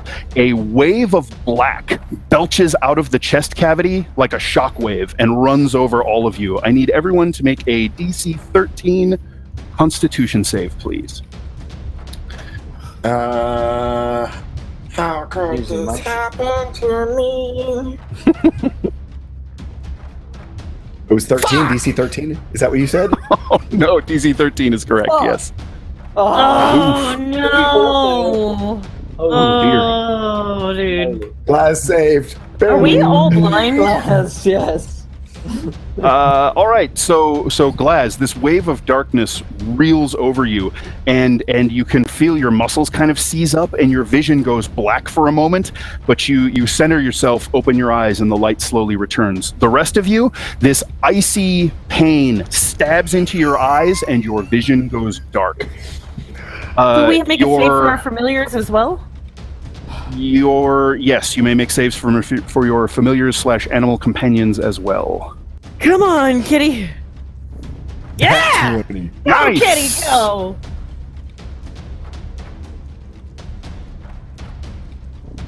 You want to make one for the owl? Yeah, there we go. Oh dear. All right, so the owl gives a strangled cry and sort of stiffens in the air and topples down to the ground and lies still on the stone. The rest of you can't see shit. Kari, your cat can still see just fine, but it screams in pain as this black wave washes over it. But thanks to its origin, it doesn't seem like it's in any way otherwise harmed. The animals in the cages all just shriek and yowl in pain and terror, and several of them go quiet and stop moving. So there's that. That happened on 20. The figure that just did that looks over his shoulder, Glaz, that you can see toward the one with the sickles, and says, "Kill them. I can't be stopped now." And he says something as he walks past the pillar and vanishes in this strange black smear in the air that swallows him up. You recognize it as something akin to a dimension door spell. Yep. Right. So, Kari, your turn. I am going to attempt to look through my cat's eyes, Vashrin's eyes, and take a shot at whatever is closest to me with my bow. All right, so Vashrin sort of jumps to the side, and your senses flow into his, and you can indeed see through his eyes. So near you, nearest the door, there are two of those owl things. There are, which you recognize right now, those are Strix. Those are intelligent creatures, and you know that they will sometimes serve as familiars to a creature that they... S-T-R-I-X? S-T-R-Y-X. and they will sometimes serve as familiars for creatures that they enter into a pact with. And but yeah, they are intelligent, owl-like creatures, and sometimes Shadowfae will use them as messengers and spies. So there's 2 of those nearby on the cages. There are 2 shadow hounds across the way, and then there's that strange, dark-clad, bandage-wrapped figure that is limbering his sickles and looks like getting ready to charge. I'm going to fire at him then. I don't know that my companions are blinded, so... it's pretty easy to tell that something's up with them. Let's see. That's a 10 total. 10 total. So the arrow fires in, and he just kind of throws himself to the side, and it goes wide and off into the darkness. Or dimness, I suppose, as it would be. Right, so that's Kari. Would you like to move or go anywhere else, or are you good where you are? No, I'm pretty far back, and I don't think that he knows that I can see through the cat. So if I can just get the cat to hide, I guess, because it's my only way of seeing right now. Sure, the cat can maybe duck behind the cages, and you can make a stealth check for it. Okay. It is 8 in total. 8 in total. All right. Got it. So the dark servant will dart forward and strike at. Let's see who came into the room. He's going to strike at once at Cloak, and who else was up there? Once at Glaz. So this is going to be at advantage. Because you are blind. Right, against Cloak. Ooh, but all right. So Cloak, as you're struggling to come to kind of get your bearings and not lose your rations all over the floor, you hear the sound of a charging enemy and like a hissed battle cry, and your cloak whips up and just forms this protective striking barrier that knocks its sickle away. And then he was just, Glaz, there's a strike at you, unfortunately not with advantage, but that'll still go ahead and hit. So he strikes you with his sickle for 6 slashing damage. Okay. That is Riordan, your turn. All right, and Sketchy donated a wild magic surge, which reads that the next person amongst us to die, their name becomes synonymous with treachery. So when one of us dies, our name becomes synonymous with treachery. Pretty cool. All right, is that a sort of thing that Okay. sticks around forever? So whichever That's one up of to you you. dies. Yeah, that's Oh, up, okay. that's up to you. You really glazzed this up. Okay. really classed it up. Apparently, I earned my reputation. And that's one of the party, right? One of the party. That's not right, yeah. Yeah. Anyone? All right. I'll make a note of that. Like a glazed look, and then there's a glazed look, which is just And then a glass look, betray which is you. I will completely betray you. different. Yeah. All right. Okay, can I cast Bless when I'm blind? I believe you need to be able to see your targets to cast Bless. It says you bless up to 3 creatures of your choice within range. Oh, of your choice within range, then you don't need to be able to see them. You just need to be aware of them. Yeah, Beautiful. there you go. So I give a bless to. What's tough? I think Carrie and Cloak and Kane, because I think that Glaz uses more spell saving throws. So Okay. for the next 1 minute concentration, you have whenever you make an attack roll or saving throw, you can roll a d4 and add to the number rolled to the attack roll or saving throw. So we should start hitting things a bit more and making more saves. There you go. I draw my rapier and I'm gonna dive into whatever cover I can, behind a wall or behind a pillar or something like that. Okay, so you're kind of stumbling around a little bit at the moment, and you think you can get around behind one of the cages, and you hear a soft at your feet. Okay, that's good. That's all I need. Good kitty. Good. All right, so the blessing of fortune rains down upon a few of you guys. Those of you who are blessed, please remember to add your D4 to attack rolls and saving throws, because I will probably forget who has it.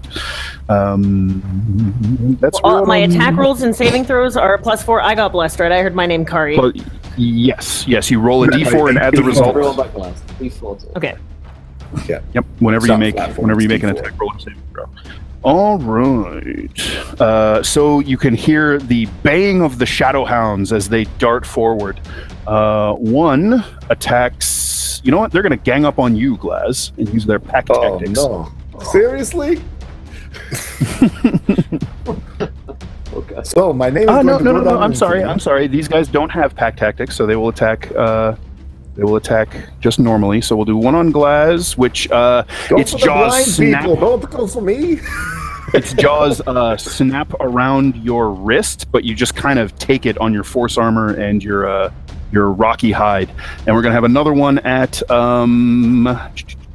this one is gonna go for cloak, and this will go with advantage because you are blinded. 14. So that's a 17 to hit. I think that will probably get you. Yeah, that will. All right. So you will take 4 points of piercing damage. You need to make a strength saving throw as it tries to bear you down to the ground. All right. Let me roll a d4 with this as well. 8. Is that an 8? Yeah. An 8, eh? Right. All right. Yeah. So you are suddenly driven into the ground by this thing that's bigger than you, snapping its jaws at your shoulder. So you're knocked prone. Kane, your turn. I have my sword drawn. Can I hear what these hounds are? Yes, you can. They are not hiding. They're not stealthy. You can gauge where they are pretty easily. Okay, cool. So I will make an attack then. Disadvantage, I presume. Indeed. Being blinded. Okay. With my saber. Disadvantage. That's a 12. All right, your saber. Yep. Plus 1, 13. Your saber strikes true, and you hear a yelp of pain. Give me damage, please. Sorry, Cloak. I'm presuming I hit Cloak. That's max damage. That's 12. All right. Damn. All right. So you listen and you hear the pounding steps, and it as it leaps at you, you just kind of spin and slash. You hear this shriek of pain, and then a distinct wet thump, and then nothing from it. It is slain. Oh, is this the one on me? Yeah. Yes, indeed it is. All of a sudden you just hear, oh, God, it's so heavy. Nice. All right, so you hear fluttering of wings. Kari, you are struck at by one of the Strix's talons. All right. 13. This is not happening. Okay, all right. So you are raked for a mighty 1 point of slashing damage. Another one will fly over to you, Riodan, and will strike at you. You likewise are struck for 1 point of damage, and please make a Constitution saving throw to maintain your concentration on bless. Oh. ET10. You can do it, buddy. It's plus. Simple task. Simple task. Yeah! 19. That's what we like to see. 20. You barely even register the pain. Glaz, top of the order, it's you, buddy. So what have I got around me? I've got. So you have a shadow hound and this dark servant with its. I got this. With its flashing. I got this big guy on me. I'm gonna go with. I'm gonna try to do my frostbite on him, and I reach out again. Where before I gathered fire together, I've now gathered ice upon my hands, and I let out a blast of cold at this guy for a con save of 12. DC 12 Constitution. All right, so he will pass that, and he will sort of the cold will wash over him, and doesn't manage to take hold. So on initiative count 20, those of you who are blinded, You can make another Constitution saving throw. Please I don't remember. I don't think I got a turn. Blesses. Oh, did I did skip cloak. I am so sorry, sir. Remember your plus d4s to saving throws. Chris. Yep. Okay. That means I'll get to make my saving throw again, right? That one doesn't count? Absolutely. Am I making another saving throw? Yes. Bloodline. Okay, hold on. I gotta add a D4 to this too. Fuck, man. There we go. Oh, by one cloak. Oh no! No, you got it. Oh, All I got right. a 10. Okay, But I 10 is set what you're that looking back for on. to shake these off. So those of you who Okay. made a 10 or better, you are no longer blinded. The veil lifts from your eyes. So cloak, go ahead and take your turn, buddy. Okay, so I'm still blinded at this point, right? Yes. During the string. Okay. Yeah. So as I get up, I'm hearing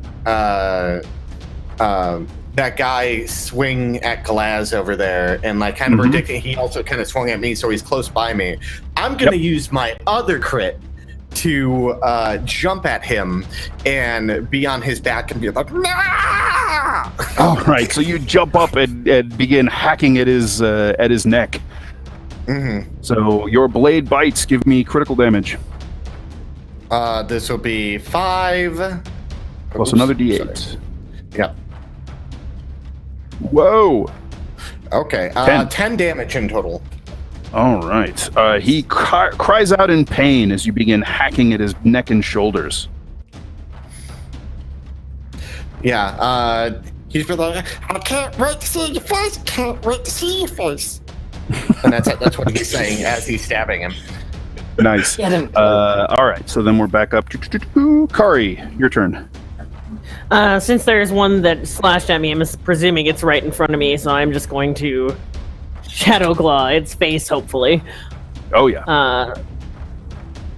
7 plus 4, and then I guess Four. plus my spell attack Plus your bonus would be 14. Oh, yeah. Yeah, you got it. All right, so that will be a D8 of cold damage. Or D10, sorry. D10, yeah. D10 for the claws. Yeah. 3 damage. All right. So- it cries out in pain, but is still alive. I will... Oh, I can't move back. That'll give an attack of opportunity, huh? It will, yes. Oh, I'm going to But hold you my know that ground the- then. Like, so it has the claws. You know they're not terribly formidable. So, I mean, it is just kind of a tiny little bird-like owl dude. Put my shield in front of me and just get ready then for the next round. Okay, so you're just gonna stand and take it. Mm-hmm. Right. So the Dark Servant.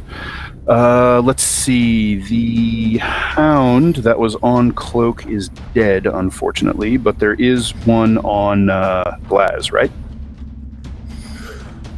There's a Hound on Glaz. All right. So this dark figure is going to strike at you with advantage, thanks to the distraction caused by the Hound. And he is going to hit you, Glaz. You will take 5 points of slashing damage. Son of a And gun. Strike at Cloak. Cloak, I've got a 14 to hit you. No. No. All right. So it scrapes off of your armor. Riodan. So, Dan, Yeah.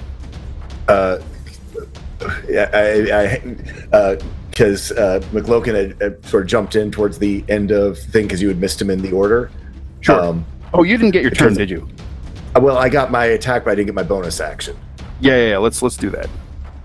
Well, because I wanted to use my bonus action to do my inhuman vigor to roll a d6. There you go. Yes. To roll a hit die.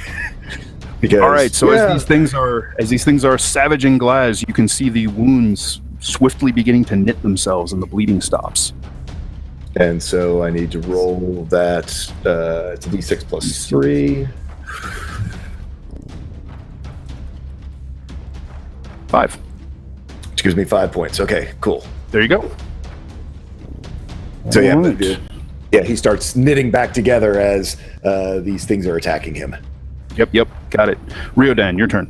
I think we're all good. Back in the order now. There is a strix on me at the moment, right? There is a Strix on you. All right, let's give it a swipe with the rapier. Get him. Impudent little thing. That is a 20, dirty 20. Oh yeah, that hits. That hits, but good. Oh god, only 3 points of damage. 3 points of damage. All right, you catch it a faint slice on its belly. You see feathers kind of drift down. Ugh. All right. The remaining Shadow Hound attempts to bite Glass and fails. I believe between your mage armor and your thick hide, you just kind of shove one of your fists and just sort of bop it in the mouth and knock it aside. Doesn't manage to get a hold of it. Things get off of me. Go fight one Cloak, of your turn. The blood guys. He would just look at Glass as he's like coming up and like stabbing into the guy who is kind of facing him, but he's like just looking at Glass, having a conversation as he's making this attack, and he's like, "That's why you don't run into a room." And then he just like stabbing into this man with a 10 plus 4, 14 plus a D4, which is a 18. To hit. Man, Bless is friggin' awesome. Yeah, you get him. You get up under the armor, concealed under his robes. My blade is hungry. So he takes 7 damage. 7. All right. He sort of grunts and staggers back as you cut a thin slice through his robes. Okay. And I would look at him and be like, "You really need to pay attention to me and not so much him over there, because I'm more of a worry. I don't know if you know that." All right. Okay. Kane, your turn. I am going to.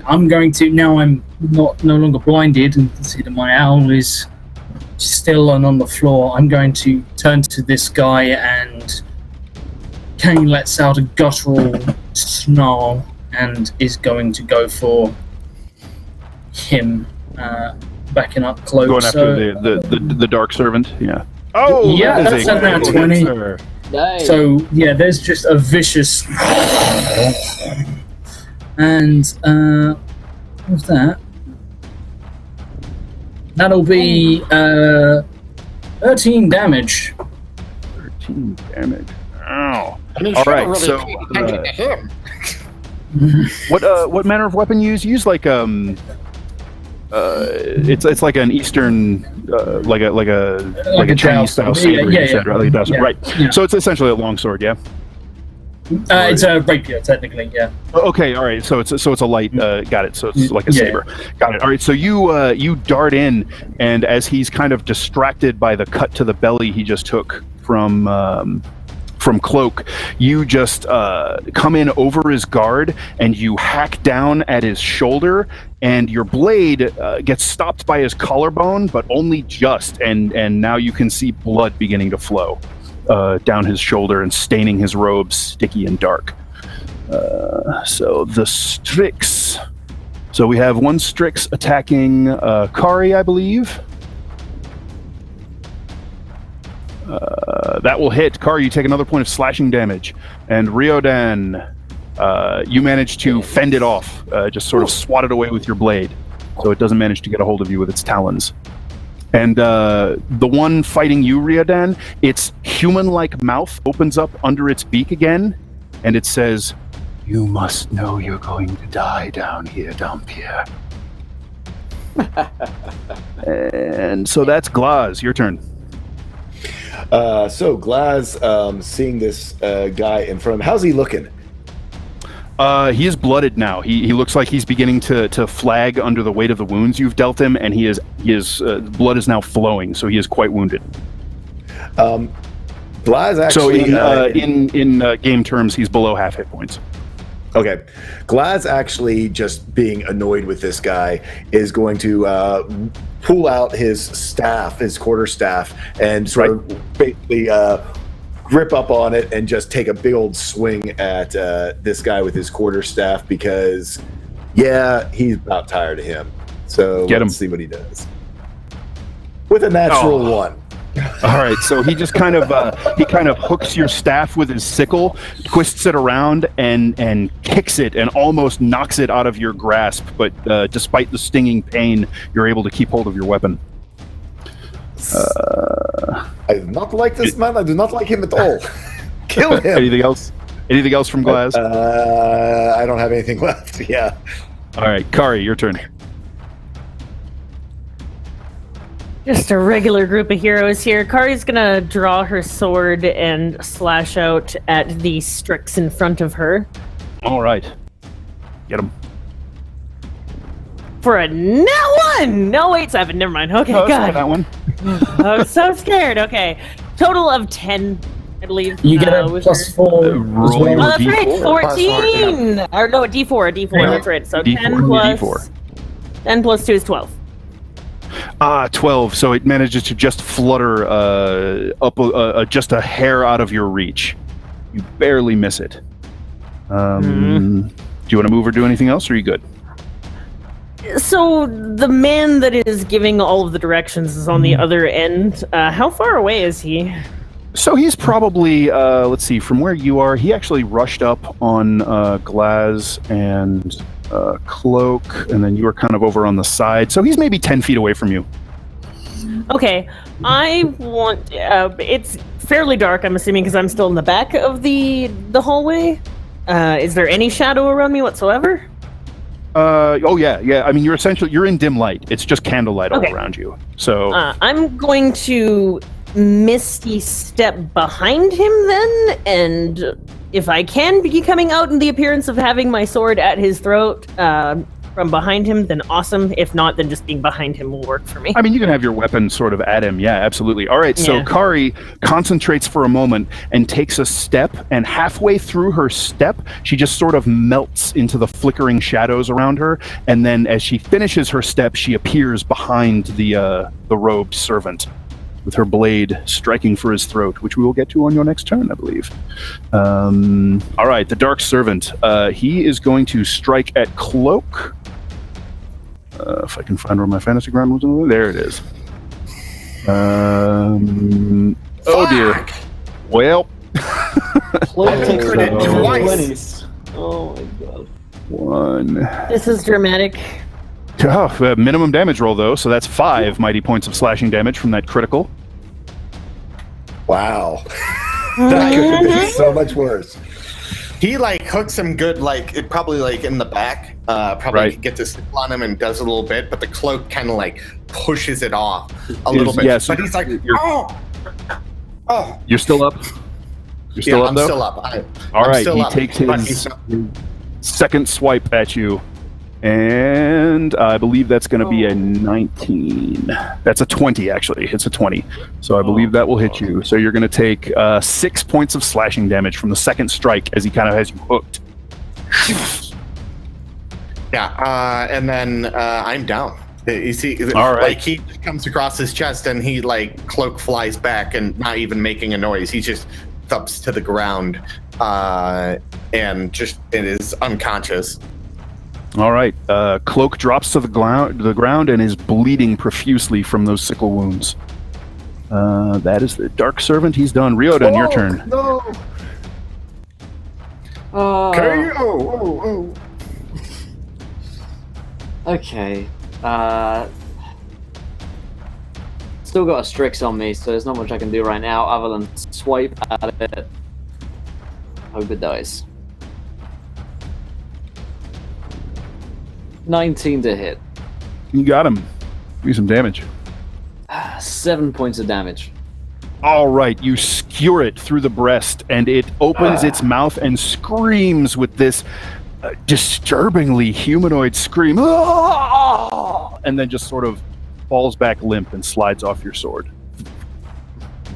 And I move towards Cloak. Okay, move towards Cloak. No problem. You can get up right behind his body if you wish. Shadow Hound. It looks like there is one Shadow Hound remaining, and it will take a bite at Glaz. But again, you're able to sort of jump back out of the way, and you sort of whip it with the end of your cloak and swat its muzzle away from you. The end of your hide toga. Yes, bad dog. Get away. Go away. Cloak, I need a death saving throw, sir. Oh, no, Here we go, everyone. In before that one. 19. Oh, that is a success, ladies and gentlemen. Success. Whew. All right. So success for you, Kane. Your turn, sir. Okay. Once again, you are spattered with Cloak's blood from the backswing of the sickle. As a free action, I believe I can draw a dagger on my offhand. Absolutely. So, As your free interaction. Yep. In which case, I'm going to make first attack with my saber at this guy again. For a 22. Solid hit. And that is minimum damage of 5. Still a palpable and significant hit. He's beginning to feel the loss of blood and the fatigue setting in, and it's slowing his reflexes, and you get a good slice on his upper arm. And can I, with my offhand, make a dagger attack? Yeah, unfortunately not, because your other weapon isn't light, because it's mechanically a rapier, right? So it doesn't have the light property. Both weapons have to be light for you to weapon fight with it. Yes, sorry, I forgot about. That's all right. I thought it was. Yeah, no, okay, right. In which case, yeah. Yeah, without the feet, they both have to be light. So that is Kane's turn. There is one remaining Strix. The one on Riodan has been destroyed. So this one is going to flutter over near... It's going to flutter over near Kane and swipe at him with his claws. Mostly it's just providing a distraction. It gets a 15 to hit you. Kane, what's your armor class? Okay. 15 hits. I'm going to use my dagger, though, which is exactly why I drew it, to up my AC. Which is, let me just see. I can't remember what the rule is called. I had it in front of me. Main Gosh, when wielding both a rapier and a dagger, you may use your reaction after being attacked to roll a d4 and add the result to your armor class. Oh, is that from so the? Cool. Is that from the? It's the weapon things. The weapon things. Okay, all right, cool. Yeah. My AC jumps up to a 16. So yeah, he misses. Oh, jumps up to a 17. Yeah, 17. Yep. No, he just hit you. So you managed to twist the left-hand dagger around and cause the Strix to dart back as it tries to attack you or risk being slashed. So it misses. Right, that was the Strix. Glaz, your turn. So I've got this bloodied guy in front of me. To hit him or to try to freeze him. Seeing as we've got all these, Kari's gonna need to get away. I'm gonna try to do frostbite so I can get rid of his reaction, so she can get away to go possibly heal Cloak. So he needs to make a DC 12 Constitution saving throw. Come on. Yes, Constitution saving throw. He attempts to save. He passes, unfortunately. Bastard. So despite his blood spewing out amongst the mingled fluids of all of these sacrificial victims and innocent critters dying around you, he manages to shake off the cold. Do you have anything else you wish to do, sir? Well, I'm also in melee, so I'm not going to back off and get the opportunity attack. So fair enough. If he target hit, I'm going to go down. So. Kari, your turn. You have bamfed out of the shadows directly behind him. And for that one comforting instant, you sort of skimmed the edge of the shadow realm and took a deep breath of the air of home, and then appeared behind him. I was gonna give him the opportunity to yield, but is there any way I can subdue him? Can I try to kick out the back of his knees and hold the sword to him so if he moved it would do damage to him? So that would be along the lines of if you wanted to, you'd need to have him kind of at your mercy in some way to do that. What you can do if you want to subdue him is if you drop him to 0 hit points with a melee attack, you can choose to knock him out instead of kill him. I don't think that we're quite there yet, so I'm just gonna, instead of going for his throat, can I turn it around and try to slash out the back of his legs? Sure. Alright, so let's do that then. And 1d20 plus 1d4. Yes. Alright, so that you got him good. Is going to be my short sword. That's 1d6 plus 1. Ooh, that is 5 damage. Ooh, he doesn't like that. He gives a short cry of pain as your blade bites in and his leg begins to bleed. And he's now shifting his weight off of that one and favoring it. Do I add my plus... Oh, wait, never mind. I'm good. That was Kari, the Dark Servant. He will turn around and slash both blades at Kane, using the distraction of the Strix to gain advantage from pack tactics. So he'll hit a 19. 19 will hit. Let me just check. My turn hasn't come around yet, so yeah, I can't. Right. Okay. So he will slash you with one sickle for 5 slashing damage, and then he will strike at Kari with his other. Kari, you don't have another creature attacking you at the moment, do you? No, because I was in front of the Strix down the hallway, and then I left. So there is one back there doing who knows what. Yep. But And then you shadow stepped behind him. That one came over to harass Kane. So you are in the clear. He gets no pack tactics against you, but he hits anyway because he's just that kind of badass. So you're going to take 4 points of slashing damage as he turns and strikes behind him. And he sort of I have no reaction or anything along that line to assist me here. He growls out this, your blood will spill here in the shadows, and your names will be forgotten. Riodan, your turn. I've got Cloak in front of me, still down, right?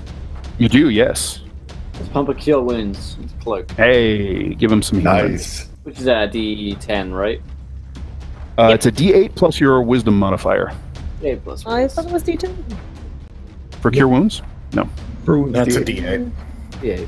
I mean, I'll gladly accept a D10. I mean, I'm not going to turn it down. You gotta points. start begging a chat for that. 5 points of healing to Cloak. Okay.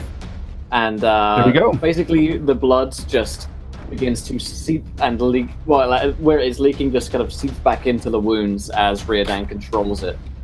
Yep, he touches him, and yes, exactly what happens. That blood just sort of flows in reverse. It pools up where it was trickling amongst the stones, runs back up his arm and into his shoulder, and the wound begins to seal. Nice. And Kane's eyes kind of turn blood red, the irises, as he does this. They go from that greenish blue to blood red as his spell takes effect. Shadowhound. There's a Was it Kane or Shadowhound. Riodan who casted it? Sorry, Riodan. I said Okay. Kane accidentally. Too many vampires! All dampers look the same. All right, so the Shadowhound leaps at you once again, Glaz, and once again, this time you get your staff between its teeth, and it's just sort of slavering with this thick black midnight inky drool, and you can see like little bits of frost where its teeth are biting into the wood, and those gleaming blue eyes kind of staring balefully into yours. This dog is really starting to bug me, guys. Cloak, your turn. I would get the guy's not paying attention to me, is he? Not really, no. Is there a way I can get advantage on the roll because he doesn't know I'm coming? That would require you to let's see. Give me a charisma deception check. I can do that. All right, deception. Here we come. A 11. Just not well. Yeah, no. An 11. All right. Yeah. So no, that's not going to be sufficient. But you can still strike him. You know, you can hop up so you're not striking with disadvantage for being prone, and slash at him. Okay. Yeah. But he between the spell causing your wound to knit and you kind of snapping back to your senses. Okay, so do I still have bless on me when I fall unconscious? Oh yes, yes. It's not. Yep, Okay. yep. Okay. Yes, so the blessings of the Red Goddess are still on you, and she wants blood, my friend. 16 total for AC. You got him. All right. And I'm just running up to 6 damage. As I was like, I got you. All right, so you sort of roll to your feet and you lash out with your blade, and it looks like you're about to miss until you hear this like kind of a faint whisper at your feet, at the back of your ear. No, this way. And your arm just kind of adjusts its blade, and it slices almost exactly where you slashed him before into that wound, and he cries out in pain. Yeah, and I just look at him and I was like, yeah, I forgot about Cloak. And he's now bleeding profusely, both from that great gash in his shoulder and now from those the expanding wound in his gut as you get up under his armor. That was Cloak. So Kane, your turn, sir. Also, Dan, just here tracking. Hrothgar's donated 20 pounds and has requested that Whoa. more things attack Carrie. More things attack Carrie? Yeah. More bad Meaning, guys. like, things that are here turn their attention to her, or more things show up? 20 quid is a boss monster. So that is one big bad thing to attack Carrie.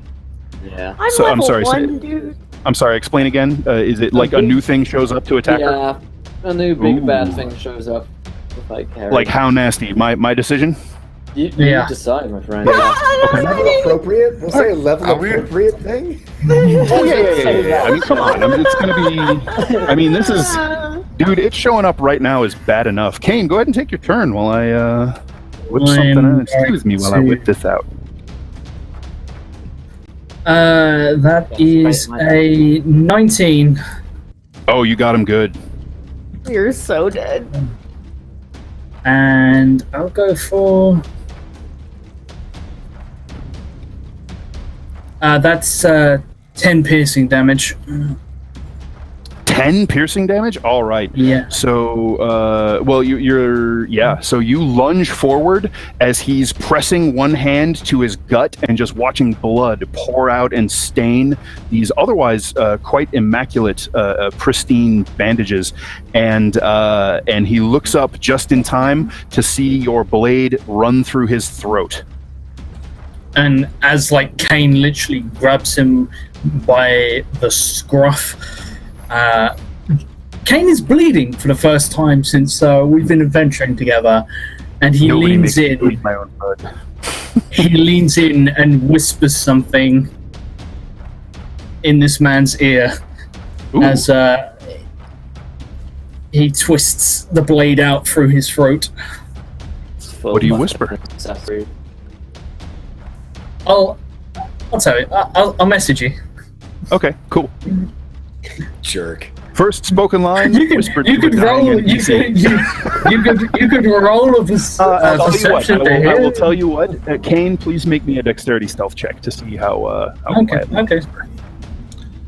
I mean, Cloak is right there. I wanna be able to hear that. I'm right next to Cloak. We shall see. I was gonna say We're all right I'm next to gonna each other, tackle this like guy. waiting. Oh my god! I rolled a 19, but I missed the roll box, and it fell off the edge and didn't count. I roll in the box. Cocked. That's perception That's check. a It's a 9. 9. All right. That's So a go 9. ahead. Okay. Go ahead and whisper it, as the people nearby are going to be able to catch it, just barely. Kane presses the blade through this guy's throat and just very angrily whispers, "You made me bleed." Oof. Damn. Oh, damn, his first words. He's in his first word. I'm so proud. All right. So that was Kane. Seriously. I guess I will go ahead and roll a d20 for no particular reason. All right. Good lord. It's fine. This is fine. It's not All right.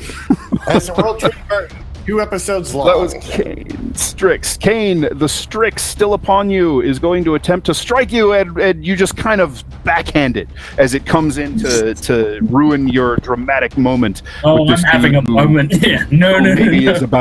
Who's maybe about to have his blood drunk. We'll see. Right. So, Glaz, your turn. You can see that Kane has run this dark servant through the throat, and blood is just pouring out over his hand and sword, and the body is just going limp in his grip as he whispers into its ear. Okay, so the dark servant's dead. The dark servant is dead. Yes. Yeah. So, but I've still got this dog. So, you do. Since he's grabbing on to my staff, I am going to I'm going to try to like pull 3 and then hit him head. Okay. That would be a 13. Oh yeah, you got him. He's Cool. damage. Sweet. And You're two-handing your quarterstaff, so that's a D8. Two-handing my quarterstaff, so yep, D8 and +2.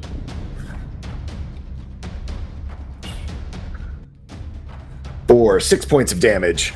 All right, you stove in its skull with a wet crack, and it collapses to the ground, and its body begins to slowly disintegrate into this black sort of ichor that quickly begins to evaporate off the ground. Point his finger. Stay. Nice. All right, so that's the final Shadow Hound. Kari, your turn. You can see that there is 1 Strix remaining, fluttering around, savaging your companions with its talons. I am going to cast Cure Wounds on myself. I'm not feeling fair well. enough. D8. So go ahead. Oh, my mouse stopped working. Okay, we're good. 8. Hey, that's what we like to see. I'm scared. That is my All right, action. So you get a second wind as you can sort of feel the hunter's presence with you, and this almost great cat-like growl issues forth from your throat as your wounds are soothed and your pain subsides. Riodan. Just 1 Strix left. 1 Strix remaining. Can I move towards it with my move action? All right. And then I will strike at it. Dirty 20. Oh, you got him. Give me some Nice. damage. The damage will be 7 points. All right, and so as it reels back through the air from Kane's contemptuous backhand, you swat it down with the edge of your blade, and as it hits the ground, you just bring your boot crushing down on its neck, and it goes still. Good. So that is the remaining Strix deed. Riodan, Cloak. Why, all looks well.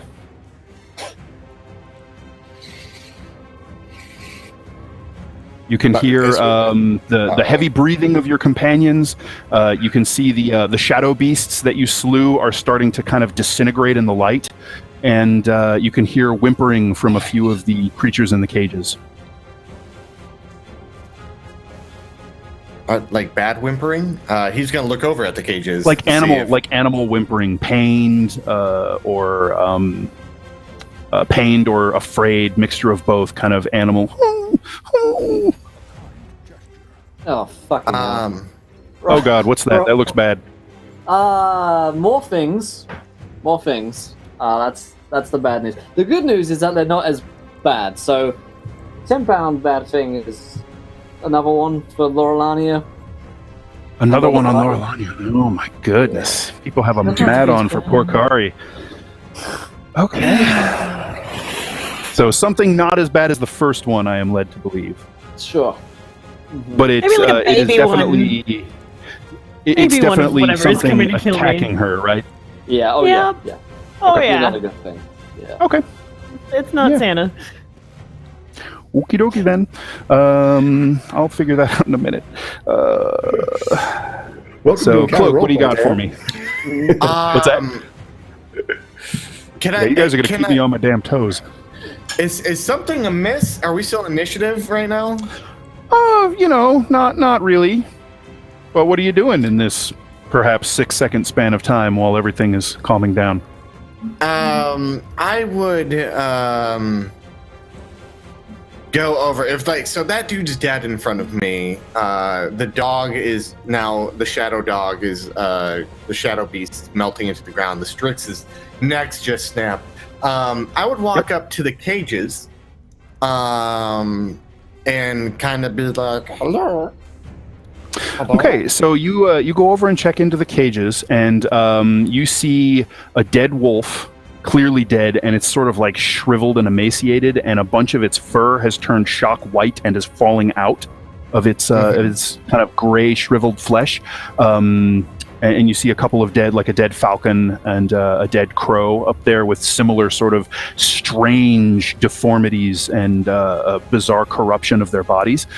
In one of the cages next to the wolf, however, you see just a faint bit of movement. There's a sort of kind of a blonde furred, looks like a pretty sizable hound of some type, and it's breathing, and you can see its chest sort of heaves in a little as it whimpers. Oh no, little buddy, it's okay. Hold on. And then can I I'm gonna pull out some rations that I have and like put it by its mouth and let it eat it a little bit as I try to figure out. Okay, so you identify the one that's whimpering and dig out some food for him and try to get him to eat. Mm-hmm. Yep. Okay. And then I'm gonna look for a way to open the cage. All right. So as you're feeding it, you can take a glance around, and it looks like the cage has a simple, just like a throw bar latch, and you'll be able to open that no problem. Which you can even undo that, work on undoing that as we move to Kane. What are you doing, buddy? As this collapsing body just kind of goes limp in your arms. I drink. All right. I'm going to spend the time we have, and I'm going to drink. Kane gives a little bit of a hiss, and you can see his fangs. Sort of, subtle and not as pronounced as a full vampire's as they are, just tear into this dude's flesh and start gorging on the blood there. Can I get 2 rounds of healing off it? Yeah, you can use your thing or do. Sweet. Okay. All right. So at this moment, Kari, what are you doing just about right now? Oh, just picturing back home, lovely shadow fey fields of rolling black shadowy grass, and thinking about my retirement from adventuring. That was nice to see.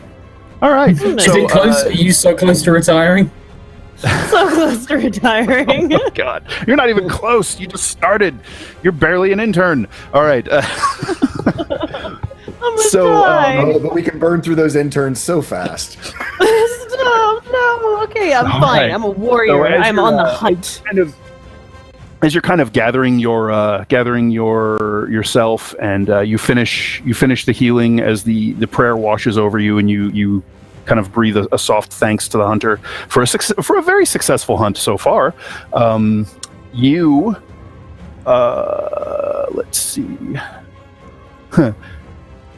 Let's see, Kari, and you were back by the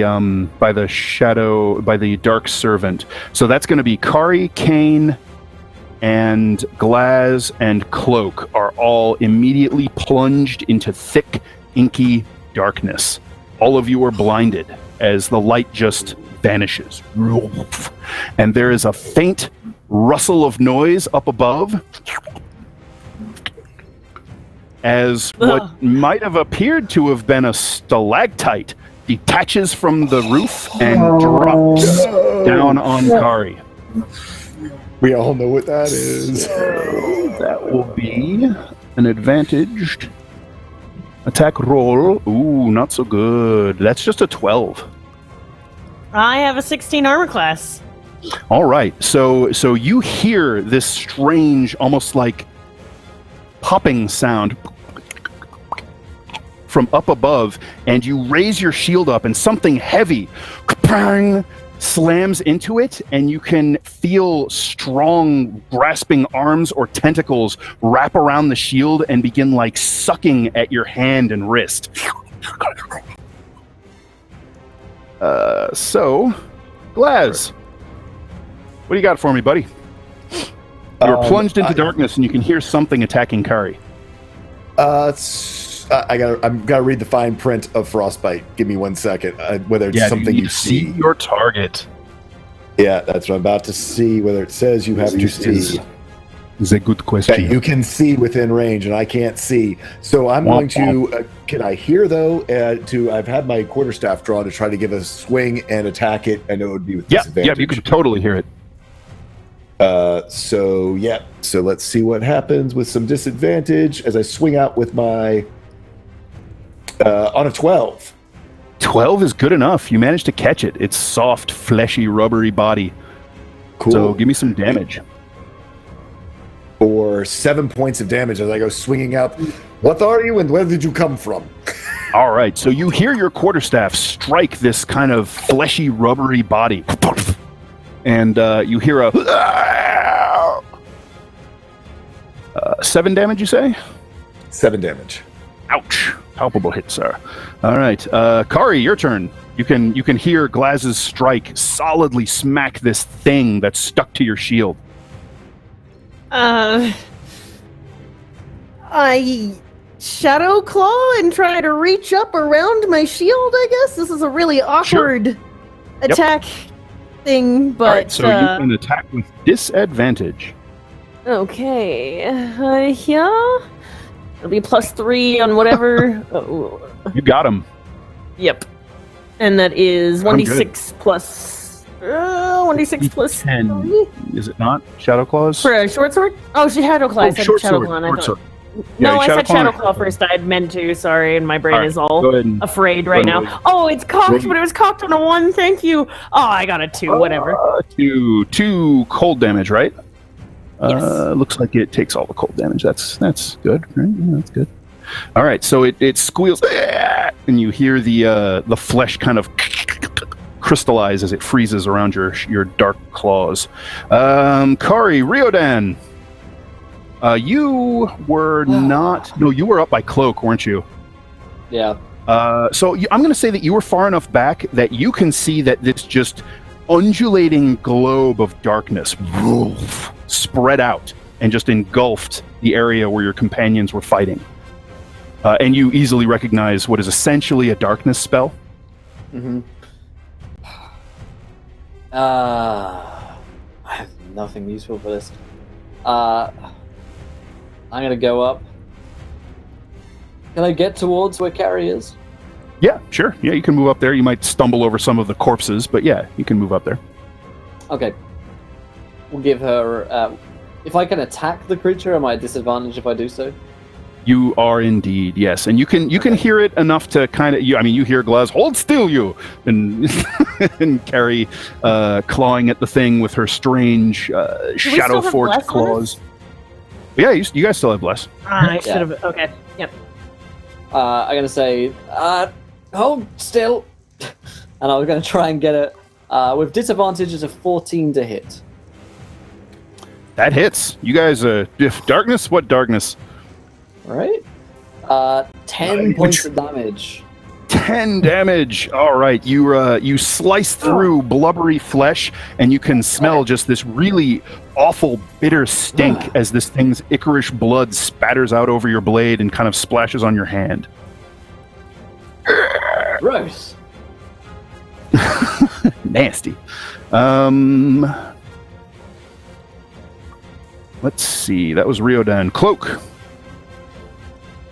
So Cloak is like at the cage with the dog that's whimpering, Yes. and he like and he like pets it, and he's like, "Hold on, stay here. Something's happening."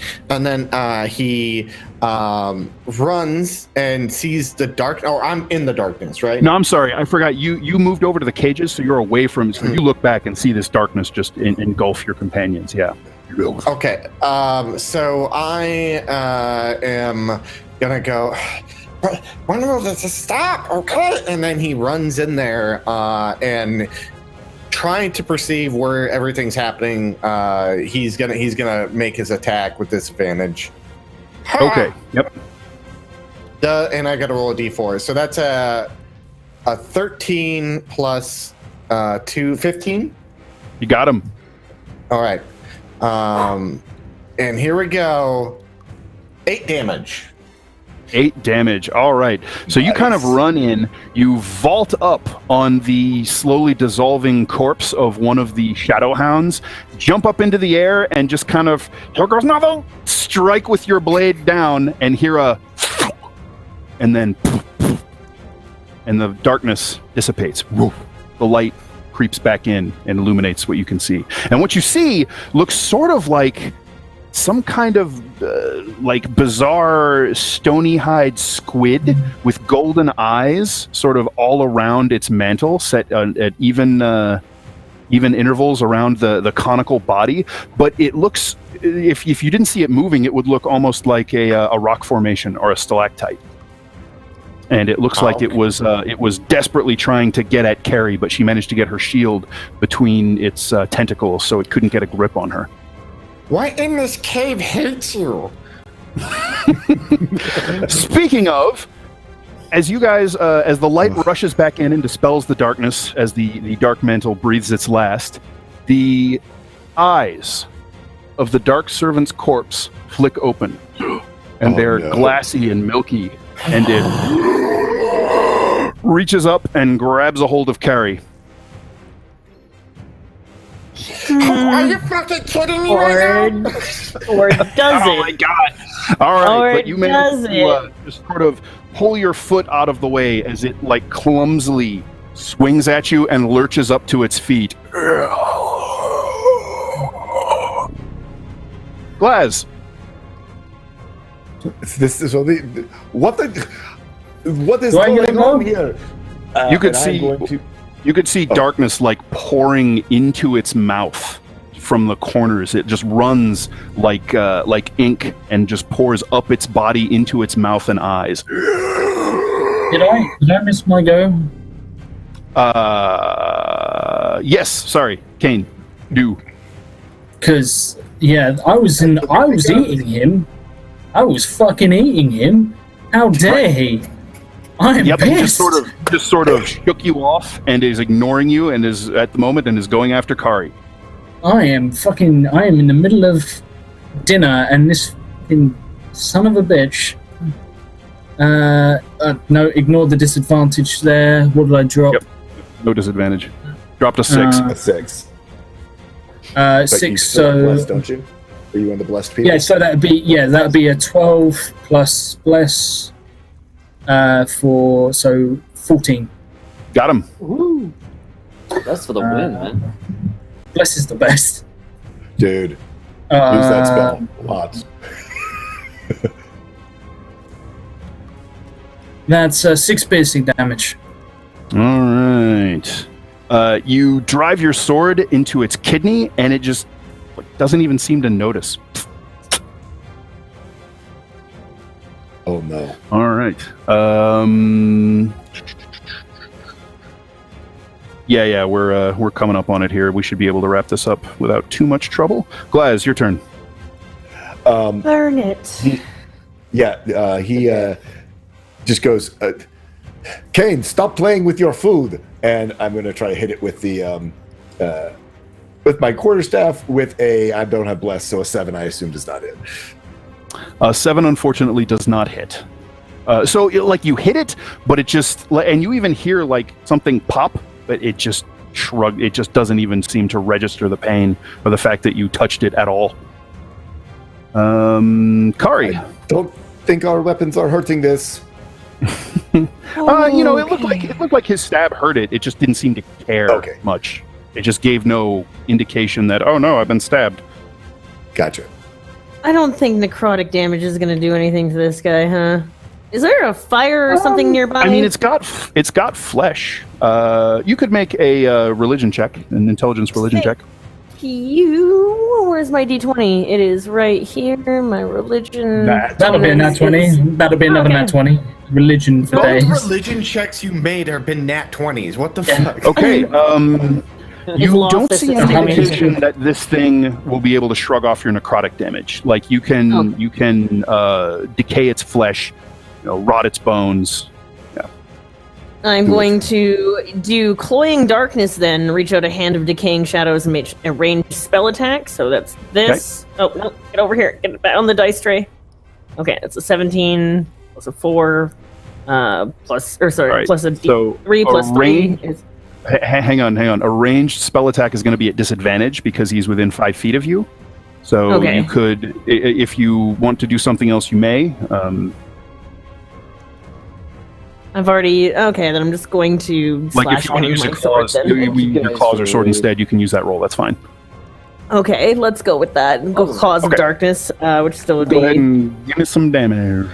As 1d10. Where are you, d10? They're everywhere now. Sorry, I'm throwing my dice everywhere all the time. 6 damage.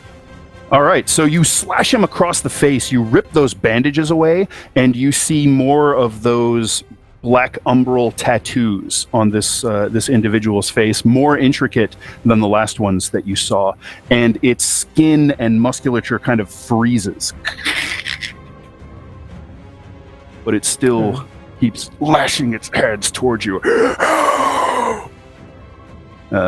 Riodan. I'm going at it. This thing Get him. died once. It's gonna die Striking again. with your rapier. My rapier is plus 4, my d20, so... 8 to hit. All right, so 8. You drive your rapier in, and it looks like you're going to strike true, but then you realize, tunk, it's wearing some sort of armor under the robe that binds up your weapon and foils your strike. Damn. This thing's stat block is armor class 8, but it happens to be wearing armor. Kari, Riodan. Cloak, your turn. He would, first of all, Glaz's joke, he's like, ha, that's actually funny. But seriously, this thing needs to die. And he, stabs at it. All right. Got him. Let's roll that D4 just for good measure. So that would have been a whole lot of hitting. It is armor class 9, just FYI. Oh, okay. Oh, wow. Well, I do 6 damage to him. 6 damage. All right. You slice it, and you cut through its tricep down to the bone. And its arm just kind of hangs sort of limp and flops. You can still move it, just not very well. But again, doesn't really seem to mind or bother him very much. So that was Cloak. Kane, sir. Kane is very pissed off that his meal's got up, so he's going to continue to stab at it. All right. Get him. For a 19. And some damage. 5 piercing. 5. All right. So you strike forward and catch it right through the spine. And you hear a pop as you separate the vertebrae and sever its spinal cord, and it stiffens and then just kind of walks forward off your sword, dropping to 1 hit point instead of 0. It will lash out at Kari. That is only a 12. It's an 11, I believe. So it slams at you with its fist, and you bring your shield up and take it on the shield. Glaz, your turn. My kebab is attacking you. So I want to do this attack, and I let me know if there would be a modifier on it. I want to hit it with my quarterstaff and try to throw it into one of these groupings of candles that are around, so hopefully catch it on fire. Okay, so the way to do that would be to make a shove attack to try and knock it down like on the altar or shove it into the candles. So you can make a strength athletics check, and it will have to make probably a strength athletics check to avoid it. Okay, so opposed. Here we go. I have a 2. And I had a 12. So you got a 12. All right. So you plant your quarterstaff kind of between its legs, and then just lever it forward and topple him over onto part of the altar where that poor bastard's heart is splayed open. And actually, now that you're by the altar and paying a little attention to it, as you knock this zombie over, you can see a knife. That knife that the robed figure used to butcher this guy is still wedged into its chest cavity, and the robed undead figure collapses onto the candles, and those robes just go up. So go ahead and roll me. Give me a D4 fire damage. D4. That's 3. Okay, so this is a DC 8. All right, so he catches on fire, but it doesn't seem to be stopping him. He's struggling up to his feet, although right now he is prone, kind of flopped over the altar. And as the flames begin to spread across its bandages. Kari, your turn. That dagger's still in his chest? The dagger is in the sacrificial victim's chest, yeah.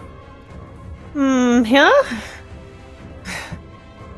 Nothing would happen if I took the dagger out of there. Just trying to, like, if it's on fire and it's not going down, Kari is at you grab the dagger. You grab the dagger, and it feels warm in your hand, and it throbs slightly. What would you like to do? I'm gonna pull that out of the whatever it's still in. I'm gonna make the conscious decision to hang on to the magical item.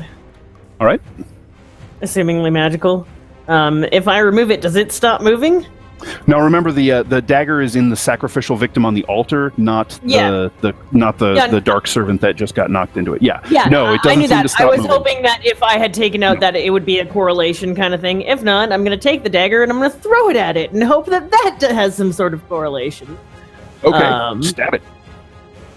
So that's a 7 or 1. Bonus. 8. It's an 8. It's an 8 plus your actual. Oh no, you rolled a 3. 8 is not good enough. Total. Yeah, 8 is Wait, the really? total, Just guys. 8? Yeah, I get 9 off that. Don't you have a +2 dex? I have a +1 dexterity. I have a 12 dexterity. Yeah, 12 is my highest stat. So that's an 8. All right. So the dagger kind of flows through the air and strikes it and like sticks into its shoulder and then just kind of falls. And it doesn't seem to care. Riodan, your turn. Give it again. Get him. Oh, that's +4 actually. And that is 22 Got him. hit for come on damage. 7 points. Die. Again. All right. Oh, he's dead. So He's you, dead. as it's sort of struggling back up to its feet, you come in with your rapier and just get at right the base of its skull and up into the brain, and the blade pops out the top, and the thing stiffens and finally goes limp. Oh. Yeah. I like grab the neck and kind of rip out some blood and some muscle there as I do so. Yeah, you kind of wrench your blade free, and blood spatters up on you and across the ceiling and whoever else is nearby. So, that, for people who don't know, is why zombies suck, because they have undead fortitude and they don't I die. knew it was a zombie! I knew it was a zombie! All right, so that will be the end of the battle, and I think that's probably a good place to stop since we're at 11 Eastern now. And we will pick up here. Level 1? What is wrong with you? They're only challenge rating 1/4. It's fine. Are we level 3 now? Right? No, but you guys will, in fact, be level 2 after this session. Yes! So, I know. you guys level up. Oh, God. We lived it. We lived. We fucking did That's it. it. That's the hardest part is to make it through level 1. We've made it to level level 2. 2. Level It's two like hit dice, everything baby. changes. Amazing. I'm gonna roll my Well, hit dice. All right. Yeah, that is where we're going to Oh, end I'm tonight's session. Let me do the I will wrap-up make here, a guys. quick. I will make a quick note that dagger, Kari. When you picked it up, you are quite certain it is magical in some way. So someone might want to make a note of that just to mess with it next I will time. make that on my character sheet. I'm assuming that I would go and pick it up afterwards, having felt the magical properties of it. Unless anyone wants to fight me on it. Magical dagger. Well, I can. 2 And that's the thing, I pounds. can identify it with. How much ritual. does it weigh? Oh yeah, I guess I It's, would probably. it's a dagger, so 2 pounds, I think, 1 pound. I don't remember. I think it's 2 pounds. Oh, it's I 3 got pounds. 20 hit points now. 3 pounds. Dang, daggers are heavy. Okay. I get to roll a d8 for my hit points? Yeah. I'm scared. I got So 20 we hit can, points now. I feel so much better. We can probably do like. Do you want to do bookkeeping on stream, or do you want to do that Let's do between? that Yeah. off stream. I'll do that. All right then.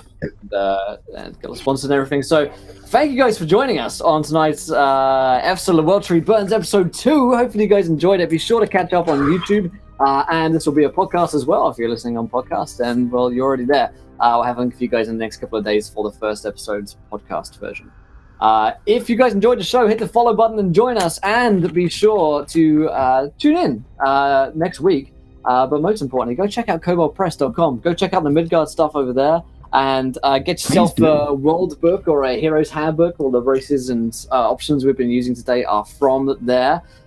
So be sure to check that out to run your own Midgard campaigns. And if I can toss a quick plug, the talking owl creatures are called Strix. They're from the Tome of Beasts. If you're looking for monsters, get one of those. Check them out. Super cool. And the Dark Servant. This is cool. This is a preview from the upcoming Creature Codex. So you guys got to see it here first. Exclusives on stream. Great stuff. Yeah. Nice. Well, there you go. Be sure to keep an eye on koboldpress.com for that. Another big thank you goes to our sponsors, Fantasy Grounds, for all of the Nat 1s. Thanks a lot, Fantasy Grounds, for all of that today. But in other times, we've rolled better. And of course, all of the Kobold Press stuff is on Fantasy Grounds as well for your own perusal and pleasure. And of course, check out the Wayland Games for all of your miniature needs. Other than that, though, let's go around to cast and crew. Did we enjoy ourselves? Where can we find you guys online? Oh, and lastly, you guys will find us live here on Encounter Roleplay tomorrow at 1 p.m. Eastern for Call of Cthulhu, followed by Warhammer Beneath Dark Boughs, and followed again by Star Wars Rise of the Dark Side. So Wednesday, we've got a big old day. I'll drop the schedule and the social media links here for you guys. Dan, your own hooks and plugs, and did you enjoy yourself, my friend? Oh man, I had a great time. This session was a little more action, little less exposition, so that was fun to change pace and get you guys running through some exploration and combat and reminding you what level 1 characters are like. So I had a great time. I hope you guys enjoyed it too. So yeah, I'm Dan Dillon. You can find me at Twitter at Dan_Dillon_1. And I will be here next week, and I cannot wait to see where this goes next. And I guess I'd just say one of the things that I've gotten to work on and I've been able to talk about just a teeny bit is one of the upcoming hardcovers from Wizards of the Coast, one of the official D&D books, and that's going to be announced this weekend at the Stream of Many Eyes. So maybe take a look and see what the next storyline is going to be, and I might be able to talk about what I worked on a little bit more after that when the NDA lifts. Yay! NDAs are for everybody. Speaking of the Stream of Many Eyes, keep an eye on the Encounter Roleplay Twitter, because in the next couple of days, we'll be giving away a ticket to the live Stream of Many Eyes event. So it's worth holy like crap. Wow. So Wow. I'm not a mod. I can win. I'm not a mod. I can win. That's so awesome. I'm entering if I'm allowed. I totally agree with my mother. Yeah. Oh. Great stuff. I was like, unmod me. What do we know? Wait, am I mod? Hold No, I don't think so. You're the Again, mod I'll free mod people. everyone, don't worry. It's all good. McCloakin, enjoy yourself, my friend. Where can we find you online? You can find me at twitch.tv/McCloakin. I usually do a show weekly. It's about to be 2 weeks. Starting next Monday, I'm going to be doing a City of Mist campaign. Super excited about. And then and Wednesdays, I generally do Chosen. I'm not doing it this week. I had an emergency over the weekend, so I haven't had time to prep for anything. Because I also have a full-time job, so there's that. Yeah, but I'm on Twitch all the time. If you follow me on Twitter, you can find out where I'm at. I'm in a City of Mist campaign on Thursdays. I'm in a Warhammer Dark Heresy campaign on Fridays, as well as a Call of Cthulhu campaign. And then this lovely show here, and I had a fun time. I'm trying to get better with making the one-lines for Cloak, because one of the things is the more serious something is, the more the more whimsical and jokey he is. So that's his defense thing. Yeah. I tried to play that out a little bit in his origin story as well. So always if it's like an improper moment, it's like everyone's very serious and then he says something funny, that's because that's how Cloak is, not me. Hi everyone. No, Toad's not you. Toad's not me. That's not a quality I have on myself. So well, we heard someone speak for the first time today, and that was Mr. Josh as Kane. Yay, Kane has a voice. This is true. Kane can speak. Yeah, I am looking forward to speaking as little as possible because it takes a lot out of me doing that voice. But yeah, it was cool. I got hit for the first time as well. Someone actually hit me. Up until now, I have avoided all damage, and I fucking drank so much of his blood in response.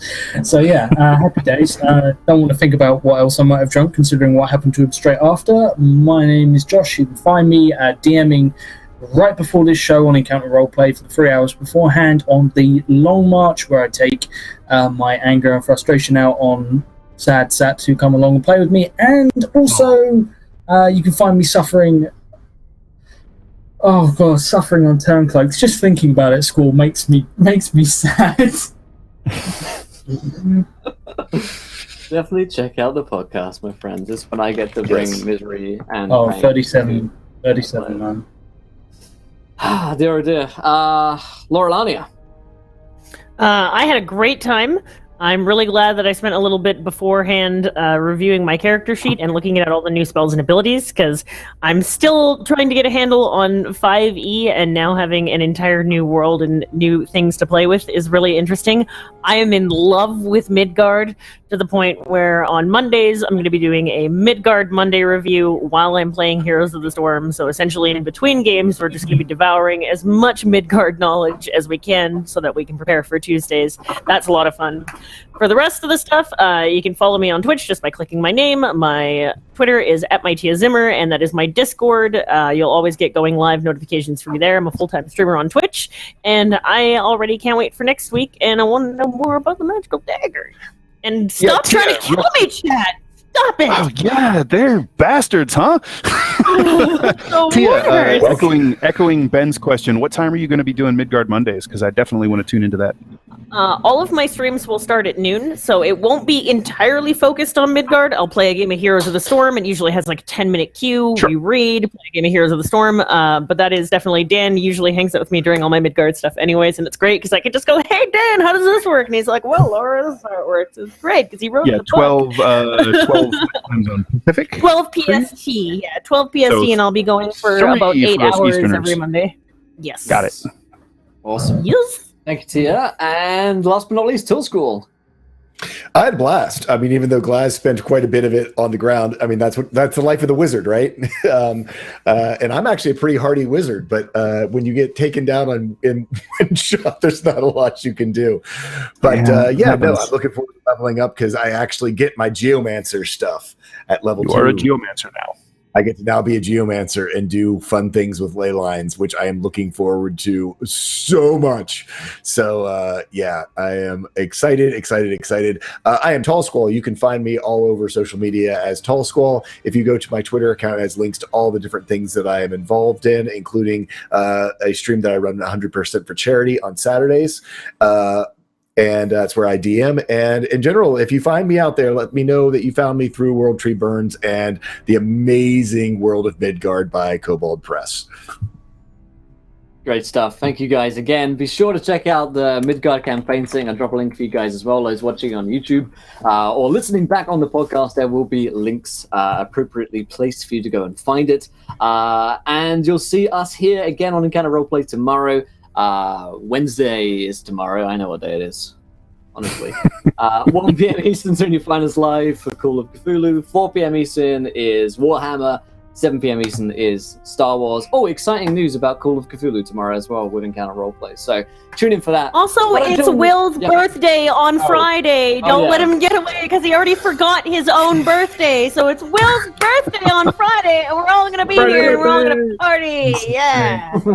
That's right. Yeah, Friday's a 12-hour stream. We'll be playing some D&D, a bunch of different games, and I'll be celebrating by getting incredibly drunk. Until then, no, my friends, try not to roll too many nail ones. We want to be laughing when you do. I tell you what, I'll play the video to play us out. Good night, everybody.